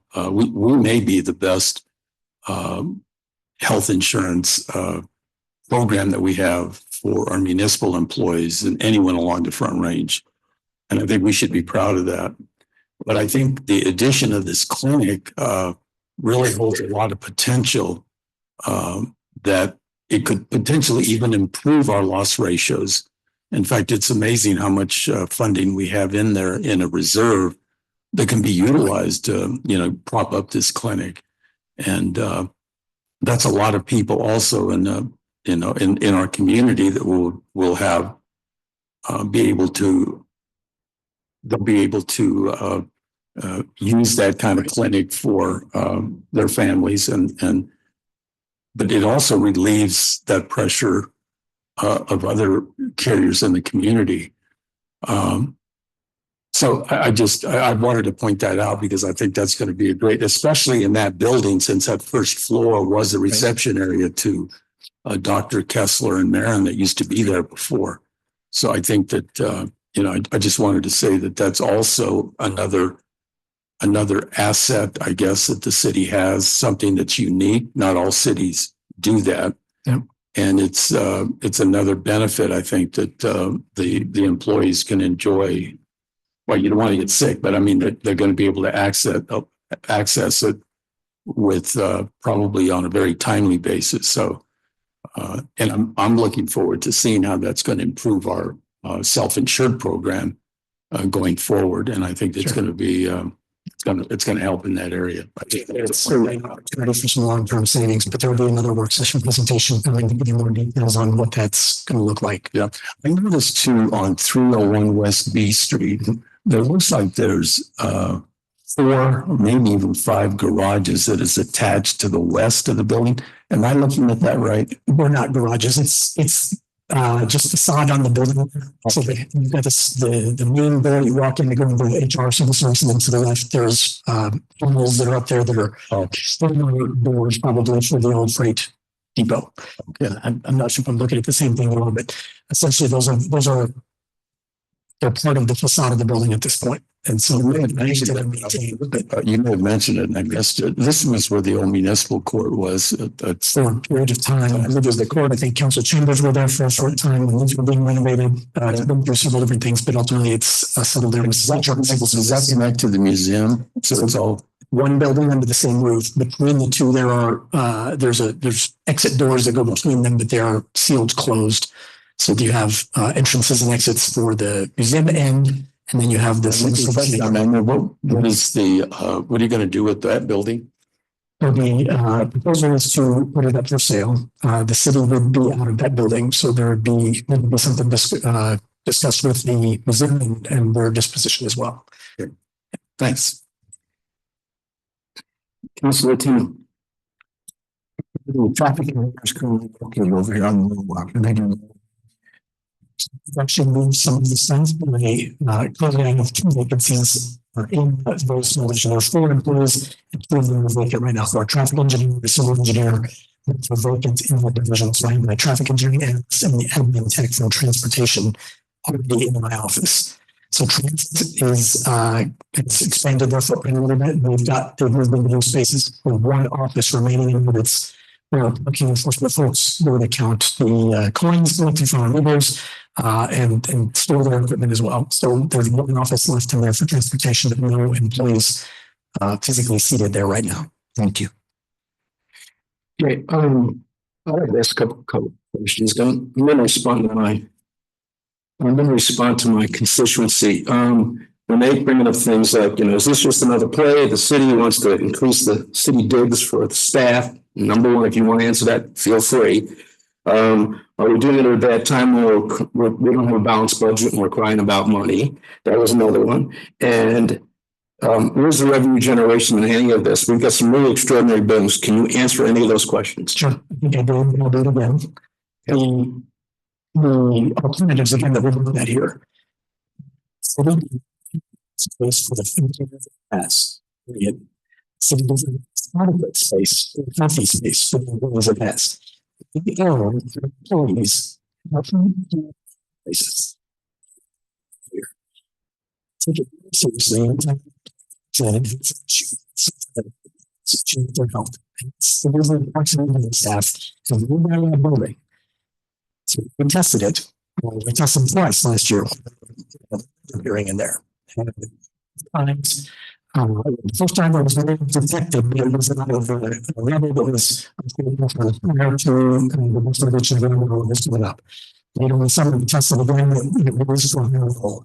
So that's a single thing that was eliminated. Just simply the structure. With no soil, just a that's a safety and health issue. The family.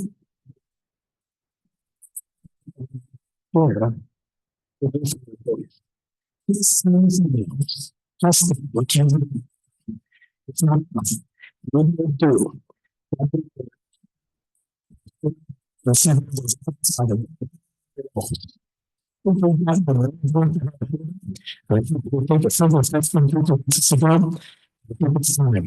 have the money. Absolutely. So again, we have some sources. Some insurance reserves. We've got a few for the purchase of the 7 15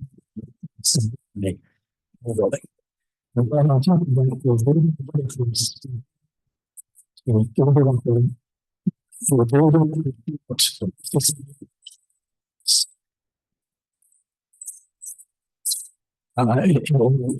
appropriate way. Again,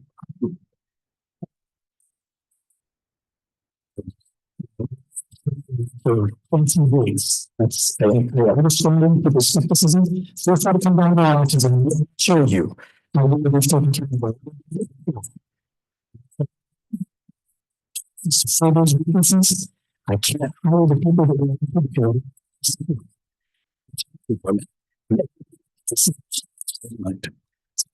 the conversation like Let's finish this conversation. I want to know how we have to answer our constituency and say, wait a second, they're asking us for a grocery tax. Do you understand the problem we're getting as council people up here to try to explain how we're going to pay for all this stuff in reference to a balanced budget? We said that in the beginning of the year last year.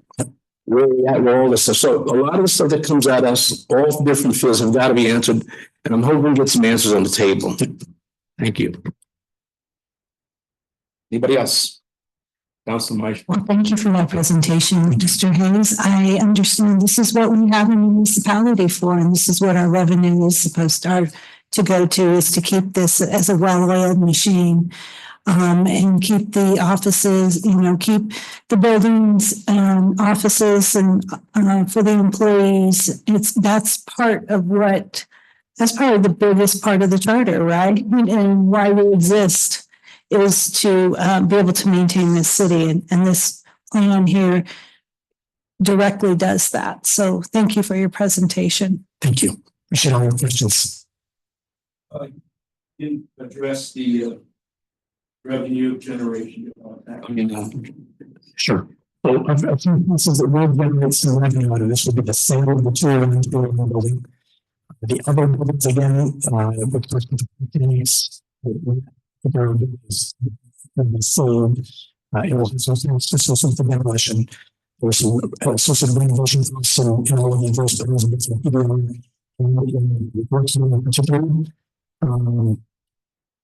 That's what I was here. I think I had something.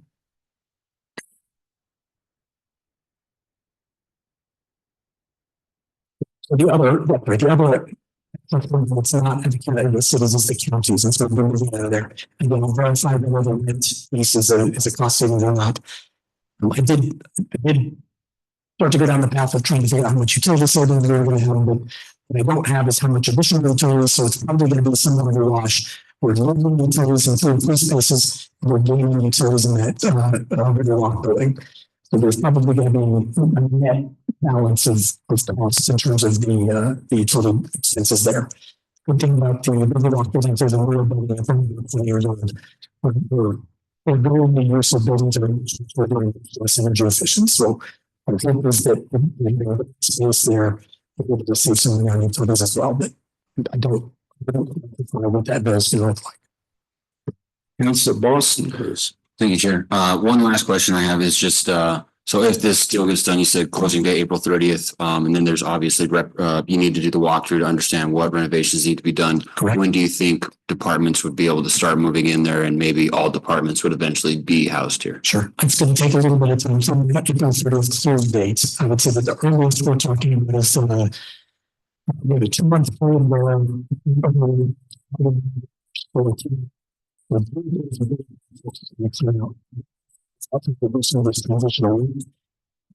some of the departments are doing a little bit of starting as so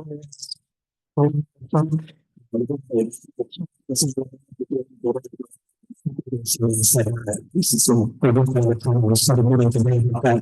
Those right things it's not from that schedule. I guess is it's the 4 months time. And we'll see about all the various departments and there's downstairs planning, housing, and finance, how long it's going to take to get them in there. But I think within a few months of our closing date, we'll have transitions moving and going. Any other comments or questions by council? We're good? Thank you, Mr. Hayes. Thank you. All right, next on our agenda item is item D, sit, lie, and camping ordinances. Chief of Police, 15-minute presentation.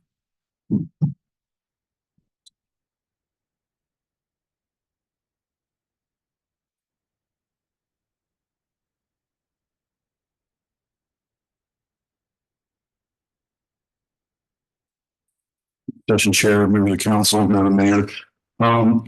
The purpose of this presentation is to really answer questions that you may have.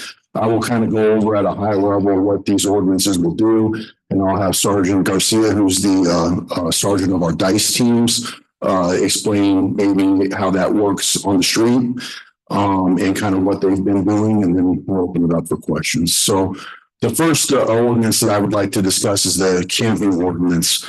Currently, that ordinance requires us every evening, if we're going to contact somebody and try to move them or cite them for camping, to call the rescue mission to find out if they have bed space available. So that part of the law was put in there because there was a court decision by the Ninth Circuit Court of Appeals in California that said that if you didn't have space in a rescue mission type place, then you couldn't enforce a camping ban. Last year, the Supreme Court of the United States overturned that decision. So now you can enforce a camping ban, whether you have bed space in the rescue mission or similar facility or not. So this ordinance would take that requirement for us to call and check and see if they have beds before we can enforce that camping ordinance. I've heard it said before that I think Councilor Flores asked if we would still tell people about the rescue mission. Absolutely. It would be our goal to try to get those people housed for the evening rather than issue a citation and have them go about their lives that way. But now there's no longer a requirement under the law that we have space before we can enforce a camping ban, not just in Colorado, but around the country. So that's the camping ordinance. The snow sit lie ordinance, what it will do is from West 13th and Elizabeth over to the interstate and south to the Arkansas River, we'll put in place an area where if I were sitting, lying, sleeping, kneeling, etc., it would be unlawful to do that between the hours of 7 a.m. and 10 p.m. With the exception, obviously, of you would have to be blocking a public right of way, which would be a sidewalk or a street or an alley. And also, Just lost my train of thought, sorry. It would require us to give a warning before we issued a citation for that. Now, in my experience, which is somewhat limited nowadays, I've never had to cite anybody for that stuff. Normally, when we contact them, we can get their cooperation and they move along. So that's what those two ordinances would do. I will go ahead and turn it over to Sergeant Garcia to talk about the street side of things. Well, like the chief said, I'm Sergeant Garcia, supervise our dice unit. So just to add to what, the chief was saying, I think the new ordinance would be a good tool for us to have, to give us a little more teeth, I guess you would say, on the street where we do come across somebody who's blocking a public sidewalk, business entrance or exit. We ask those folks to move along. Like the chief said, most times they gather up their items and they move on. But there is those times when they basically just tell us no, or we're not going. And in this case, if the ordinance were to pass, then we would have a tool in our tool belt, say, to be able to write a citation to hopefully they won't continue to do that same behavior. I think it's important to keep our sidewalks safe for people who are coming and going, whether you're a citizen or you're visiting, keep our sidewalks accessible. I get calls daily from businesses that, hey, there's these people, they're here every day, they're blocking my doorways. They sleep in the doorways, like along Northern Avenue. You notice a lot of the businesses, the front door kind of sits back, it's recessed. People sleep in those, they light fires, and those businesses call me, like I said, daily, saying, hey, what can we do about this? Can you guys come by and help us with this issue? So I just think I think it would be a good tool to have for us to be able to enforce that. Councilor Martinez. Thanks, Mr. Chair. Okay, so I have a couple questions about data, and then Sarge, I'm going to pick your brain for a little bit. For the data piece, for the camping ban that we have right now, how many calls do we get about that specific issue? So I can tell you in 2024, and these are just the numbers that the DICE officers from DICE, which is 4 officers plus myself, and I tell you, I'm not the one writing the citations. The officers are one out doing the work. They wrote 12 citations for the no camping. Oh, 12 citations? Yes. I don't know the number on the actual calls or reports from RPs or reporting parties, but I know our unit wrote 12 of those citations. Okay. For the DICE team, because you have to call DICE, right, Sarge? It's not just like you call 911 and then it's dispatched to the DICE, or how does that work? So the way the DICE unit operates, we have a little bit more freedom than your normal patrol officer. So yes, businesses, APs, loss prevention employees, they can reach out directly to us. We've visited a ton of retail places in town, local businesses, citizens, and we all have work cell phones. We give them work cell phones, and they're able to call us directly. I hope that answers your question. No. They can also be dispatched through dispatch. That's what I'm asking you. Both are true. For this camping ban, Mr. Gifford, are there geographic boundaries for the camping ban? No, for the camping ban, yes, for the set lie ordinance. So the camping ban is specifically on city-owned property. Camping ban, going off memory, does not apply to private property. Usually the property owner reaches out to the city, we coordinate with them in more of a trespass type of situation. For the 12 citations, Sarge, are you giving them out in one specific area of town? I don't know where exactly they are. From my experience, I know the calls that I've been on, we've written a few kind of along the Fountain River during some of the cleanups and things like that, but I don't know exactly where, but I can certainly find it out for you. And then for the citation itself, how much is that when you get the citation? That one, I believe, is a summons into court, and then the judge or whoever would decide on what the penalty would be, as far as I understand. So when we print out the ticket, it doesn't actually have a fine on the ticket. It'll just say summons. Okay. And then we'll explain to the person that's getting the ticket, hey, you have to appear in court at this, there's a date and a time they need to appear. And then, like I said, so there's not an actual dollar amount on that, the ticket that we physically hand them. Okay. Okay. Then transitioning to the no sit, no lie ordinances. That chief, you did talk about the geographic boundaries, but can you say that one more time, but in slower? Yeah, absolutely. I'm sorry. From West 13th and Elizabeth east to the interstate. West 13th and Elizabeth, which is by, It's just, I knew I was by the way. by gas stations? Yeah. I'm not good at geographic. They're two, what I would consider abandoned old gas stations. I think one of them used as a mechanic shop now. Yeah. If you think about it in your head and you're going on Elizabeth South, where you go down the hill from the hospital, at the bottom and you hit that stoplight, that's 13th and Elizabeth. Okay. Yeah, so 13th, you come off the interstate and you go west and you'll hit Elizabeth. So basically along 13th Street from Elizabeth to the middle of the interstate Mhm. and then south South, okay, to the Arkansas River. okay. Or what I call south. I mean, depending on where you are in Pueblo, it's not south, it's north by northwest or something. I don't know. Why were those geographic boundaries selected? I did not select those. I don't think I can answer that. So these were remnants left over from the 2022 ordinance, but I could speak that the reason I left them in is it creates a defined business district downtown, kind of our downtown district where it includes car lots. It includes more of your businesses along the Elizabeth route all the way down to the courthouse. So that's kind of the major downtown business district as it was defined then, and I think continues to be defined now. We didn't want to expand to the east side and necessarily 4th Street or to Bessemer and have Northern, although those would qualify as well. I think this would be a good project, a pilot project to start with and to see what kind of impact this ordinance would make.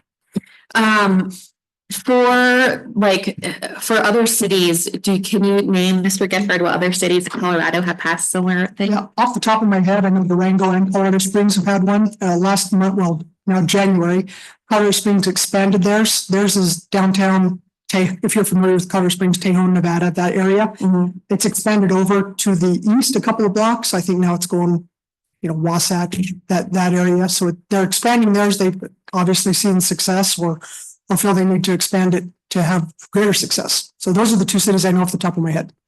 And then, Sarge, you in your couple of examples for no sit, no lie, you use sleeping in a doorway as one of those examples.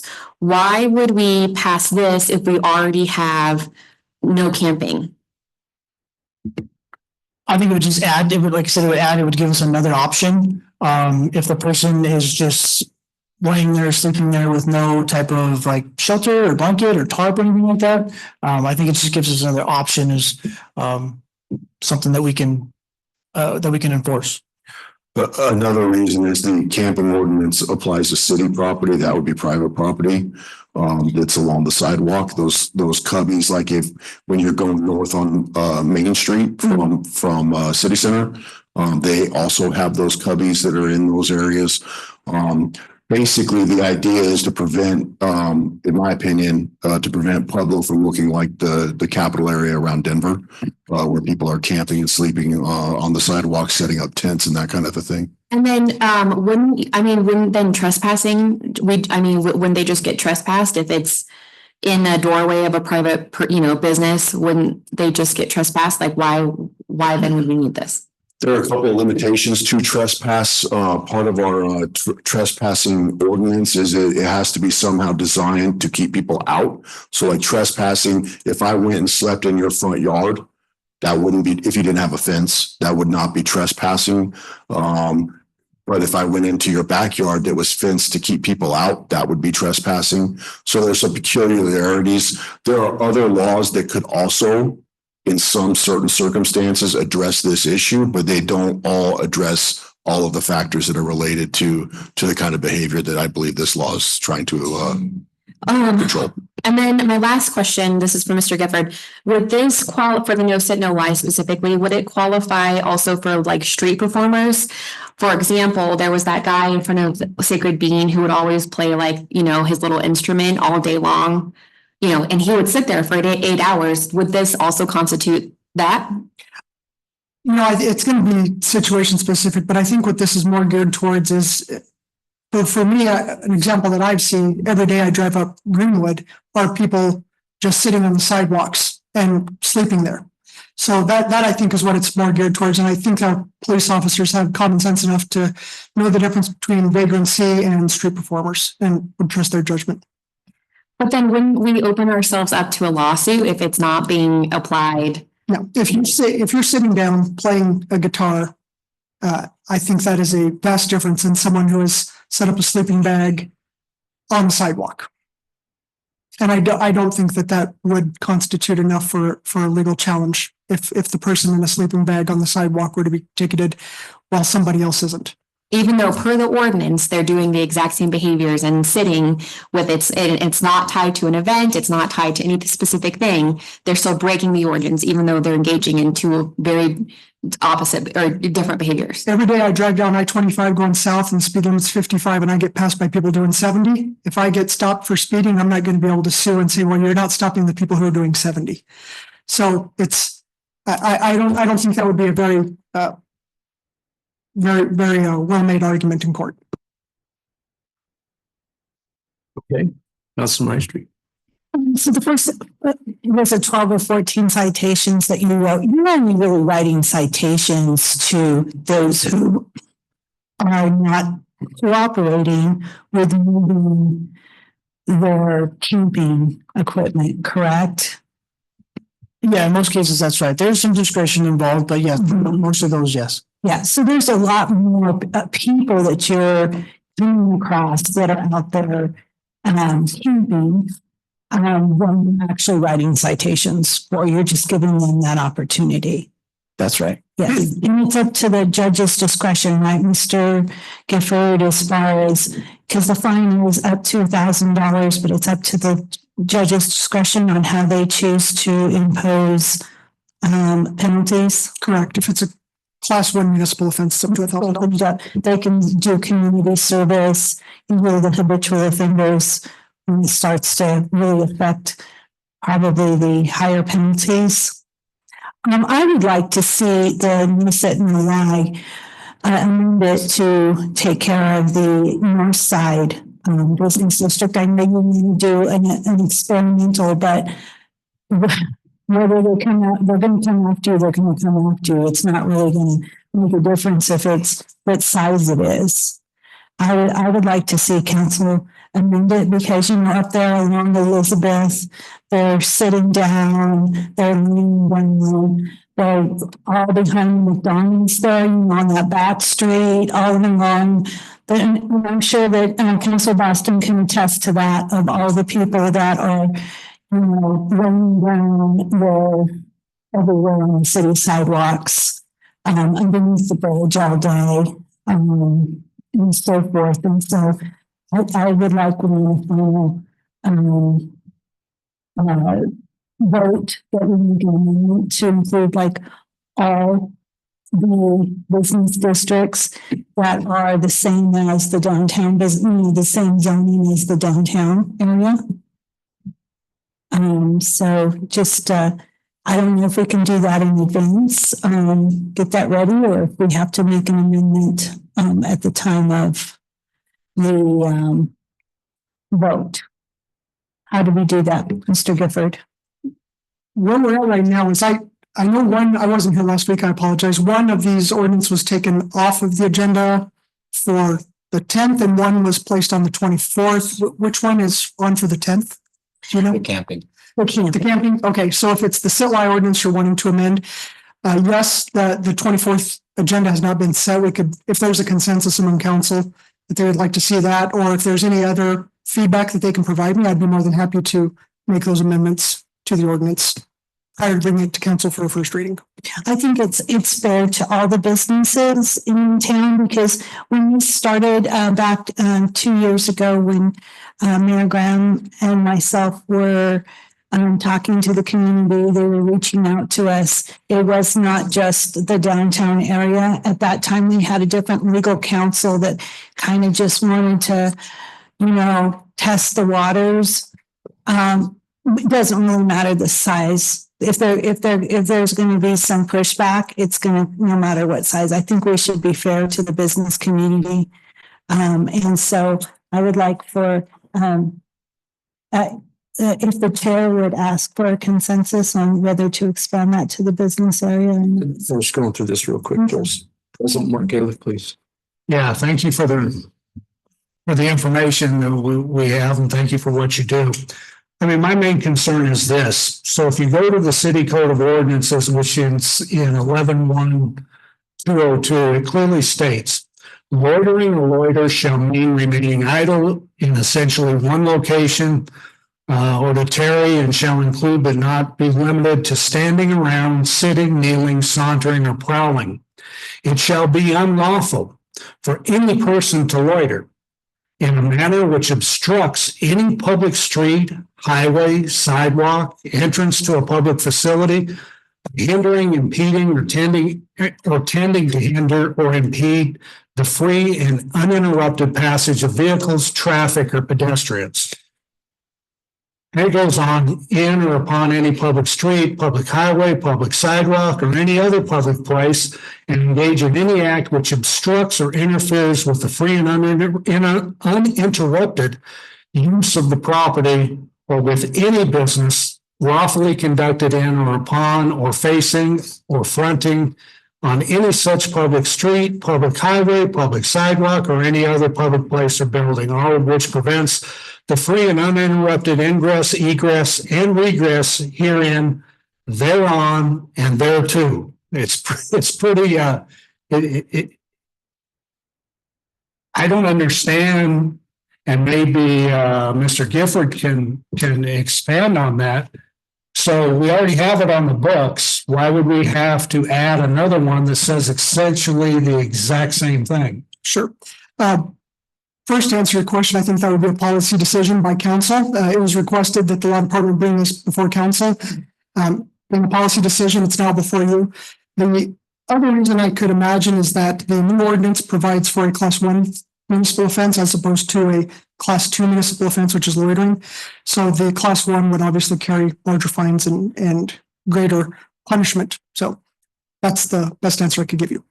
But essentially the point of a loitering law is if somebody, I mean, we're not out to make money. This isn't a deal where we're literally trying to say it's going to cost you more money for loitering on a sidewalk or in front of a business. The main intent of the ordinance is to ensure that if there's somebody sleeping or sitting in front of a business and impeding traffic, that we have the right, or the police department has the right to go over there and issue it. Mr. Gifford's absolutely right. It's a class 2 municipal offense. So the question has to be, is it a matter of we need another law, or we just need better enforcement if it's still a problem? Because literally we could go over there now under any circumstance that's explained in the new ordinance and move people along. And I mean, this is what I hear. This is what I hear and what I see. If there's somebody laying out in front of a business, and it could be anywhere, and doesn't necessarily need to be a business, just laying on the sidewalk, and then you see a police car drive by and nobody says anything. I haven't seen that. I'm just telling you what I hear. Police cruiser goes by, doesn't stop, doesn't do anything. It doesn't fix the problem. So I guess that's my concern. My concern is that you're adding on to something that we already have. And that seems redundant to me. I mean, you made the point, Sergeant, that it gives you a better tool in gives you more of a better toolbox to do your job. But would you agree that our loitering laws now do the exact same thing?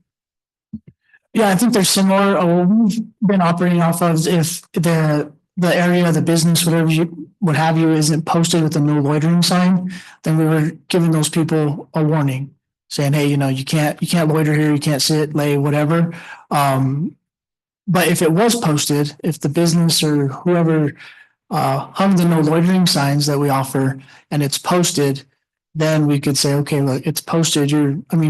I've come across folks, laying or sitting directly right underneath the sign. In those cases, yeah, we write the loitering ticket. But according to our ordinance, it doesn't have to be posted. Yeah, I didn't, you're right, it's not in there. It does not have to be posted, right? I mean, if somebody's camped out in front of a business, our ordinances are written right now as such that we could go and do something. Is that fair? I think that's fair.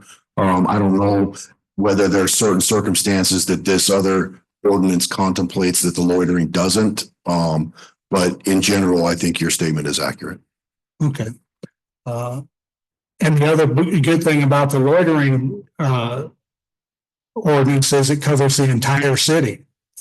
So there's not a part of the city that's not covered under our current ordinance that literally does the exact same thing, unless I'm missing something that I don't know about. Well, the penalty is not the same. The penalty is not the same.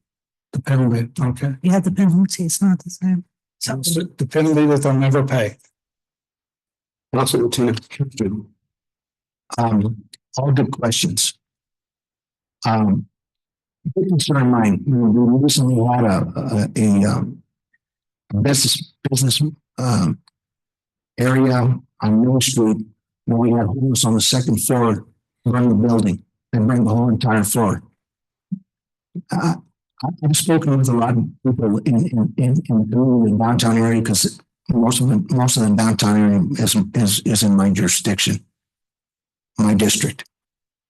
I also visited with Michael Montgomery, Deputy City Council Administrator, City Council and Legislative Services Director for the City of Colorado Springs.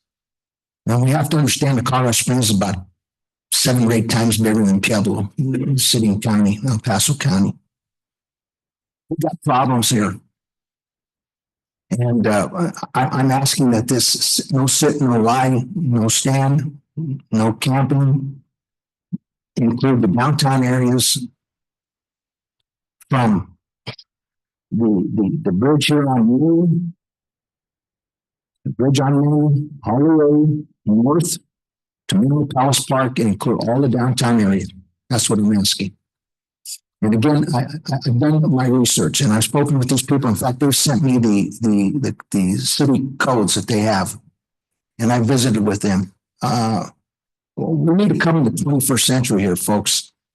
And we need to take a look at some of our city codes and bring them up to date with what's really happening now.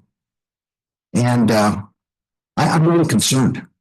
We've got the Great Divide over there on Santa Fe, but the windows have been shot out or broken 3 different times. Now they got the merchant next door to that. Then they got the merchant next door to that just last week. We've had vandalism down on break-ins on B Street lately. We've got people using metal shutters now on Union here to protect their businesses and their windows. And one lady, the one that's the proprietor or is leasing one of the shops on B Street. I don't know how many thousands of dollars it cost her for the window. I mean, folks, this is our community. When I grew up, I could walk down Main Street down Union at 7 o'clock at night after football or basketball practice. And it's not that way anymore. So we have a reputation that's not very good. And I love this community. I love this place. But we need to take a look at our city codes and our city charters, and we need to come into the 21st century. And we got people down here on Main Street, businesses, they're having their windows broken. We had a fire, like I said, on Main Street, on 8th and Main or 9th and Main, right next to the restaurant there. Fact. So again, we need to be all inclusive when we talk about areas that we look at protecting. That's all I have to say. And there are business people that are probably going to be coming here to state the same thing to us as a government organization or entity. Thank you. Council Maestri. Thanks for coming and asking for tools. You know, I had the a good opportunity to speak with a former attorney for up in the Parker, Castle Rock. What is that other little city up there? Castle Pines. No, all above north. If you drive through those areas, they're very clean and they're very well controlled when it comes to camping. There's no camping. There's a lot of there's not a lot of vagrancy in the city. And so I was told that, you know, they have a lot of these tools in place. And if it gives the officers the opportunity to let people know that they're not accepting that type of behavior in their community because it's not healthy for the community. It's, you know, it's just not safe for the community for a lot of these things to be happening. And there's nothing wrong. That's why the Supreme Court ruled the way they did. They said that municipalities have the right to protect the health and safety of their community. And so whatever tools we need, whether they pay the fines or not, they should know that in Pueblo, Colorado, we're not going to be tolerating this, just like some of the new ordinances that the mayor's coming out with you know, lower the shopping to $100 or the stealing to $100 and things like that. Sometimes you've got to get tough. But what I see as a result of that is cleaner, safer communities. And that's all we're striving for. That's all we're trying to provide our citizenry as a whole is a safer, cleaner community. So good job. Thank you, Councilor Latino, for bringing this forward. Again, like I said, I'd like to see us increase that to all the business areas of the city that are zoned the same as this particular area that we're covering here in this ordinance, and that we move forward. Anybody else? Mayor. Thank you, Chair.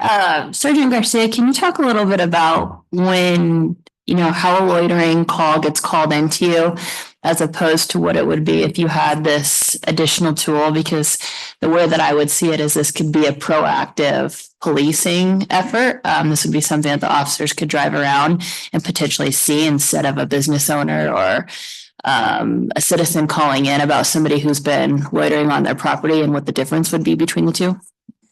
Yeah, you're right. It wouldn't require anybody calling us or reporting it. We drive all over the city. And if we see this happening, we don't have to reach out to the owner, the business owner, the property owner, whoever that may be. We have done that in the past. We'll reach out to them and say, hey, you know, we have this person here on your property or near your sidewalk or wherever it may be. Do they have permission for you to be here? That kind of thing, just to double check and make sure that they don't. 9 times out of 10, they don't. And the owners just tell us, you know, no, we don't want anybody there. But you're right, Mayor, it would just allow us to be more efficient and quicker. We're driving around, we see somebody laying down, sitting down, whatever is covered with the ordinance, and we can write the citation right then and there. Right, because I think that's part of it. It's if you're not getting the call and you're very busy and you know, you're not going to hang out around to see if somebody's trespassing or somebody's loitering or businesses shouldn't have to call, right? If they see somebody that's unwelcome and they're sprawled out across the sidewalk with their camp and their shopping cart and all of their goods and they're blocking a business, this would give the police that tool that you would need to make contact with the individual, see if they have warrants or what their issue is, see if they'd rather go to the shelter instead of camp outside a business. And so I could see that being a proactive tool for the officers to be able to use. Councilor Martinez. Thank you, Mr. Chair. That actually sparks a procedural question for me, Sarge. So let's say you're driving downtown and you come into someone who is sitting down, you know, in front of Wells Fargo, and you say, okay, you need to move. So because they get a warning first, right?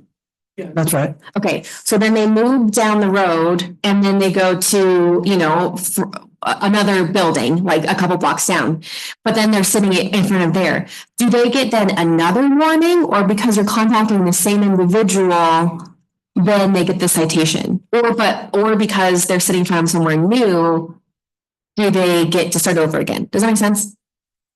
I would say they do not get to start over again. If we tell you, well, you can't sit here, lay here, stand here, whatever they may be doing, and they go to the next block or across the street and start doing the same exact thing, they've already got their warning. So the next step in that process would be, okay, now you're going to get the citation.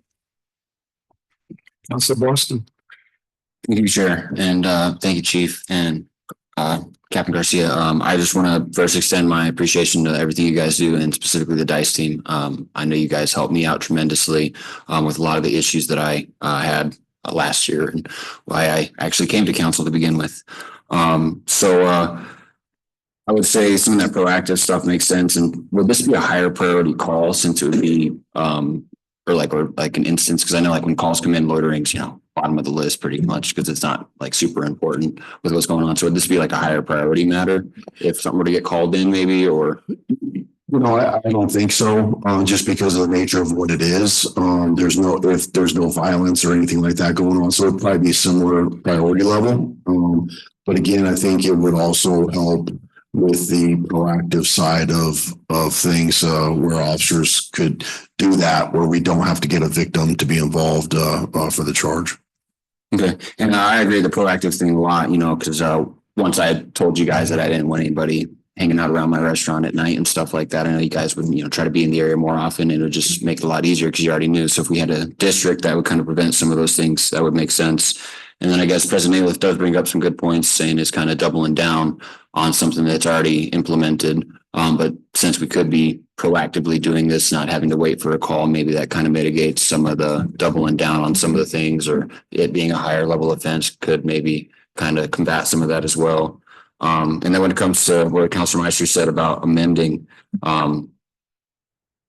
I think that's something to potentially entertain. I can't necessarily maybe make the whole city, but I know Highway 50 struggled a lot tremendously with a lot of those issues. Elizabeth Street, they struggled a lot. Bessemer, there's tons of businesses that provide just as much, if not more, or similar amounts that downtown would provide to the city. I know they struggle with a lot of the same issues, and I don't want them to be feeling like they'd be left out. I know Mr. Gifford said there's a potential of expanding. This was a pilot program in a sense, so maybe it's trial and error, see what does work about it, see what doesn't work, maybe implement new things there. But I definitely think that's something to consider entertaining as well.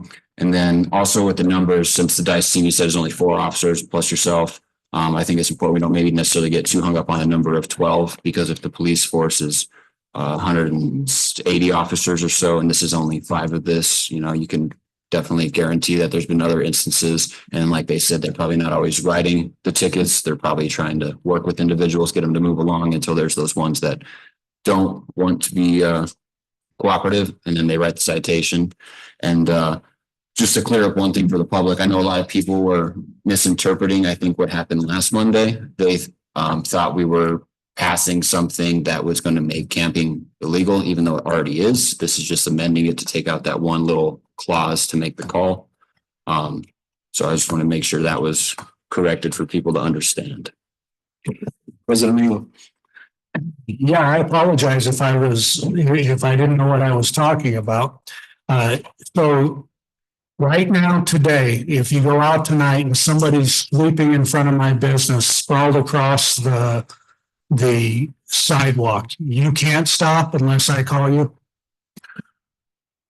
No, that's not what I said. But in order to charge the individual, for example, Loaf and Jug in my property, they can have people outside their property hanging out doing whatever. And if they don't want to press charges, we cannot charge them with loitering. It's kind of the other issue is depending on the time, what's going on at your business, and there's nobody around, it's awful hard for us to issue a loitering citation when who are they blocking from walking down the sidewalk where your business is located if it's 9 o'clock at night and you guys are closed. We just say it's the middle of the day. In the middle of the day, if there's people there, we could issue a citation without a victim. But a lot of times we're going to need that victim in order to issue the citation, whereas this would just be camping. You either did it or you didn't. Got it. That makes, And I understand it better. Mr. Gifford can correct me if I'm wrong, but that's my understanding. I want to jump in here real quick. This is such an emotional issue for everybody on all sides, and nobody has monopoly and compassion. I don't care what side you're coming from. This is tough stuff for everybody. I mean, I'm from District 4, and I've got some very iconic destinations businesses there, from Gus's to Electronicas to Ilu's to Gagliano's to Clamshell to Millstop. And they've been there for decades and sometimes as long as a century or more. So when they call me as a counselor and say, this is the issue we're having with people sleeping inside our English and whatever they call those in our restaurants, it's difficult for us. When they find needles and all this, I hear them. And I have a responsibility. It's not so much, maybe I don't see the same thing with all my constituents, but I have to listen to my constituent base, just like District 1 has to listen to her constituent base. We get the calls. We're trying to deal with this on an unemotional level if we can. Okay, so that's all I want to put out there. Councilman Latino. Yes. Question, we still have the Good Watch program in this town? Yes, sir, we do.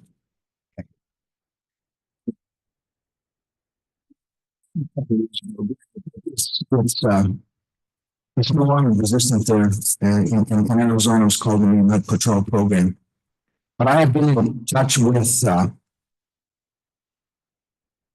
Sheriff Smith, who's the Sheriff Richard Smith, who's the sheriff in Custer County. And they have a program there that's called the Posse, where they train people to do the very same things that we should be doing here in this community to bring some safety and security. They don't carry guns. They don't carry weapons of any kind. They carry a cell phone, a walkie-talkie, and they move outside. They don't sit inside their house because the Neighborhood Watch program gets nothing done. People aren't going to leave their TV there when they're watching, I don't know, whatever it is on TV or whatever. You go to the window and check. So I'm going to follow through and I'm going to set up an appointment to meet with Sheriff Smith to see exactly what they're doing in Custer County.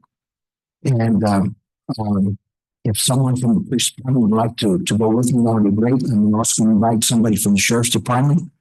So we can start to work on what's going on in this community and put people to work that want to work to help. They don't carry guns, they don't carry knives.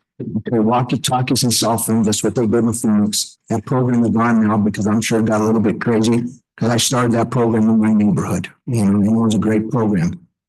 People get a little overzealous sometimes. And so, you know, they have to pass background clearance, they get training, etc. But I'm going to meet with Sheriff Smith and see where we are with that. I had one of the state legislators who I visited with this last week in Denver share that with me, and she connected to me with Sheriff Smith. So I've been going back and forth with him, and I'm going to follow through to see what's going on up there. That's all I have to say. I just am really concerned about the health and well-being of this community. I know we're doing everything we can. I know we are. I know we are. It's just that we have to work as a team. It's like us 7 of us sitting up here. It's like the mayor. We have to all work together to get things taken care of. It's called teamwork. And everybody's doing their job. It's just that we got to work together to where we're lacking a little bit to help each other out. And as I said earlier, I visited with the chief administrator and the chief administrator of the Colorado Springs City Council. I had a lengthy conversation with him, and he sent me the information as to what they're doing with the no sit, no stand, no lie in the downtown area because they've had all kinds of problems down there. And we had, like I said earlier, we had a building burned. There was a Republican headquarters on the second floor it's right next to the restaurant there on 8th and Main, and upstairs they had homeless people living in, and they burned the place down. So we got to work together. And I have compassion for homeless people as well.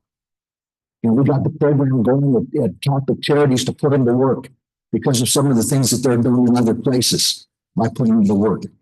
And I'll leave it at that. Thank you. Thank you. Boston, please. Oh, yeah, just one more thing. I know there's gonna be people that say, just another law that won't be enforced, but, do you generally think this is another tool in the tool belt, like you were saying earlier, that's gonna be something that it's beneficial and helpful to the force? I do. What I will tell you is, every day, I like the example that Mr. Gifford gave, because I was thinking about that too, because I knew this would be a question that I'd be asked. Every day I drive down the interstate or drive down Northern, there are 33 people I could pull over for a traffic violation, but there's just me. So I can pull over one person and write them a citation or give them a warning, depending on what the issue is, but there's 32 other people that I can't stop. And that's true with just about any law that we enforce, other than the very serious ones, murder, aggravated assault, where we really put a lot of effort into getting all those individuals rounded up. So that would be my response to you. We will use it as well as we can, and appropriately. And I don't know if Sergeant Garcia has anything to add to that, but that would be my take on it. Thank you. Good. In reference to a consensus to amend in reference to all zoning district as named in the current ordinance. That's what we're gonna look at. You understand? Did I say that right? You understand? Sarah, you wanna give us a? We're looking for. Or you're asking for. A consensus to all zoning districts, whatever district are at large, as named in the current ordinance in reference to amended. It's limited and it's not as broad as the loitering ordinance, but we're going to bring this forward. I'd like to see the way it was initially issued to us last week. I think if anybody's unclear on the consensus part of it, we're not taking. What is the zoning district that is named in that ordinance? It's not by zoning district, and in fact, I think that there would probably be four, but there would probably also be other. I know that there's government zone districts, there's S districts in there, because the courthouse and the judicial center in there, so I wouldn't be able to tell you all the zone districts. There's more of a geographical boundary. Now, if you're wanting geographical boundary inclusion for, say, Northern Avenue or North Elizabeth or 4th Street, kind of your traditional business areas, we could certainly look at that. If I could, also as a point of clarification, and the city clerk may be able to jump in, where procedurally are we on the 24th? Is that second reading or is that postponed first? So it's going to be final reading. So anything we pull now would have to go back to a first reading if we were to make any amendment. So we'd have to start the process over again. It's first reading. Yeah. Pretty sure that one's first reading. I just didn't know if it was pulled off of first reading to have a work session, or if we had the actual first reading and a work session, and now it's gone second reading. Well, it should be complete first reading. I think it's first reading. So we're just taking the consensus. We'll investigate further. That's We're just taking, I'm sorry, just Vinny, I'm sorry. It will be the first reading. It was continued at her request. The second one that she wanted to do was failed, and that one is going to second reading. Thank you for that clarification. Then on that, we could certainly look at other types of amendments as well. Just give me whatever direction you want and we can bring that back. Would it be easy just to do B3, like if we're looking at our business B4 or whatever you said it was, because we're looking to cover our business districts in our quadrants. You good? I would be supportive of just saying citywide. I mean, if you're going to do it, it should be citywide. It should be everywhere that it's covered. Mr. Gifford, one question I got in reference to taking a consensus or poll, you're not going to be escorted out of here if you decide you don't want to participate. Is that correct? Pardon me? If you're looking for consensus, if somebody doesn't feel comfortable. Oh, you don't have to do anything. So really, what I'm trying to do is get some sort of guidance so that in a week's time or 2 weeks' time, I don't bring back something that council just doesn't want at all and we end up voting no because it's not what you wanted. So if I know Councilor Latino, you're the one that asked me to draft this. If you'd like to meet with me and maybe another councilor who's passionate about this issue, we can sit down and discuss this and certainly come up with something more aligned to what you feel council would be willing to accept. I would like to know that they have. Hold on, Joe. I'm sorry. For the consensus, you're no. Dennis? At this point, you're no? Or yes? I'd like to see what was presented to us to begin with. Okay, that's fine. Wilson citywide. I'm gonna take a position as Mr. Flores. I'd like to see a little bit more. Mark? President Ayler?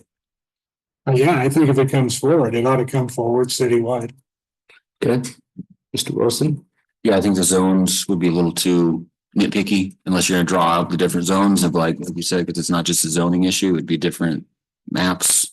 So it's like the sign thing. It's easier to encompass all more than likely as long as it can be enforced. And they don't think it's too impactful, then I would be for all city too, I guess. Mr. Latino? Well, again, I said, if we have information from Colorado Springs, if we look to see what they're doing in other places, I think that would be a good thing. And I'm willing to move. I just am concerned. I'm concerned about the merchants in this community and the reputation that we have. And I know we're doing a great job. You're working hard. I know you are. I had a situation again. Forgive me for this. I had a situation occur in Belmont today where we had a homeless person standing outside with a mother and a young child coming out of the Walgreens store, and this guy's urinating right there in front of him. I mean, come on. That's a completely different situation than we're talking about now. But those are the kinds of things we have to clean up. So citywide would cover that. Yeah, okay. Thank you. Okay, Counselor, anybody else? I really need to ask this question now that this has come up, that we're going to present this throughout the whole city. Mr. Gifford, is there a reason that most communities just use a geographical area versus just saying they implement this ordinance any place, any space that we see this occur? It's almost like we're asking these individuals that they can't be in any space in the city of Pueblo.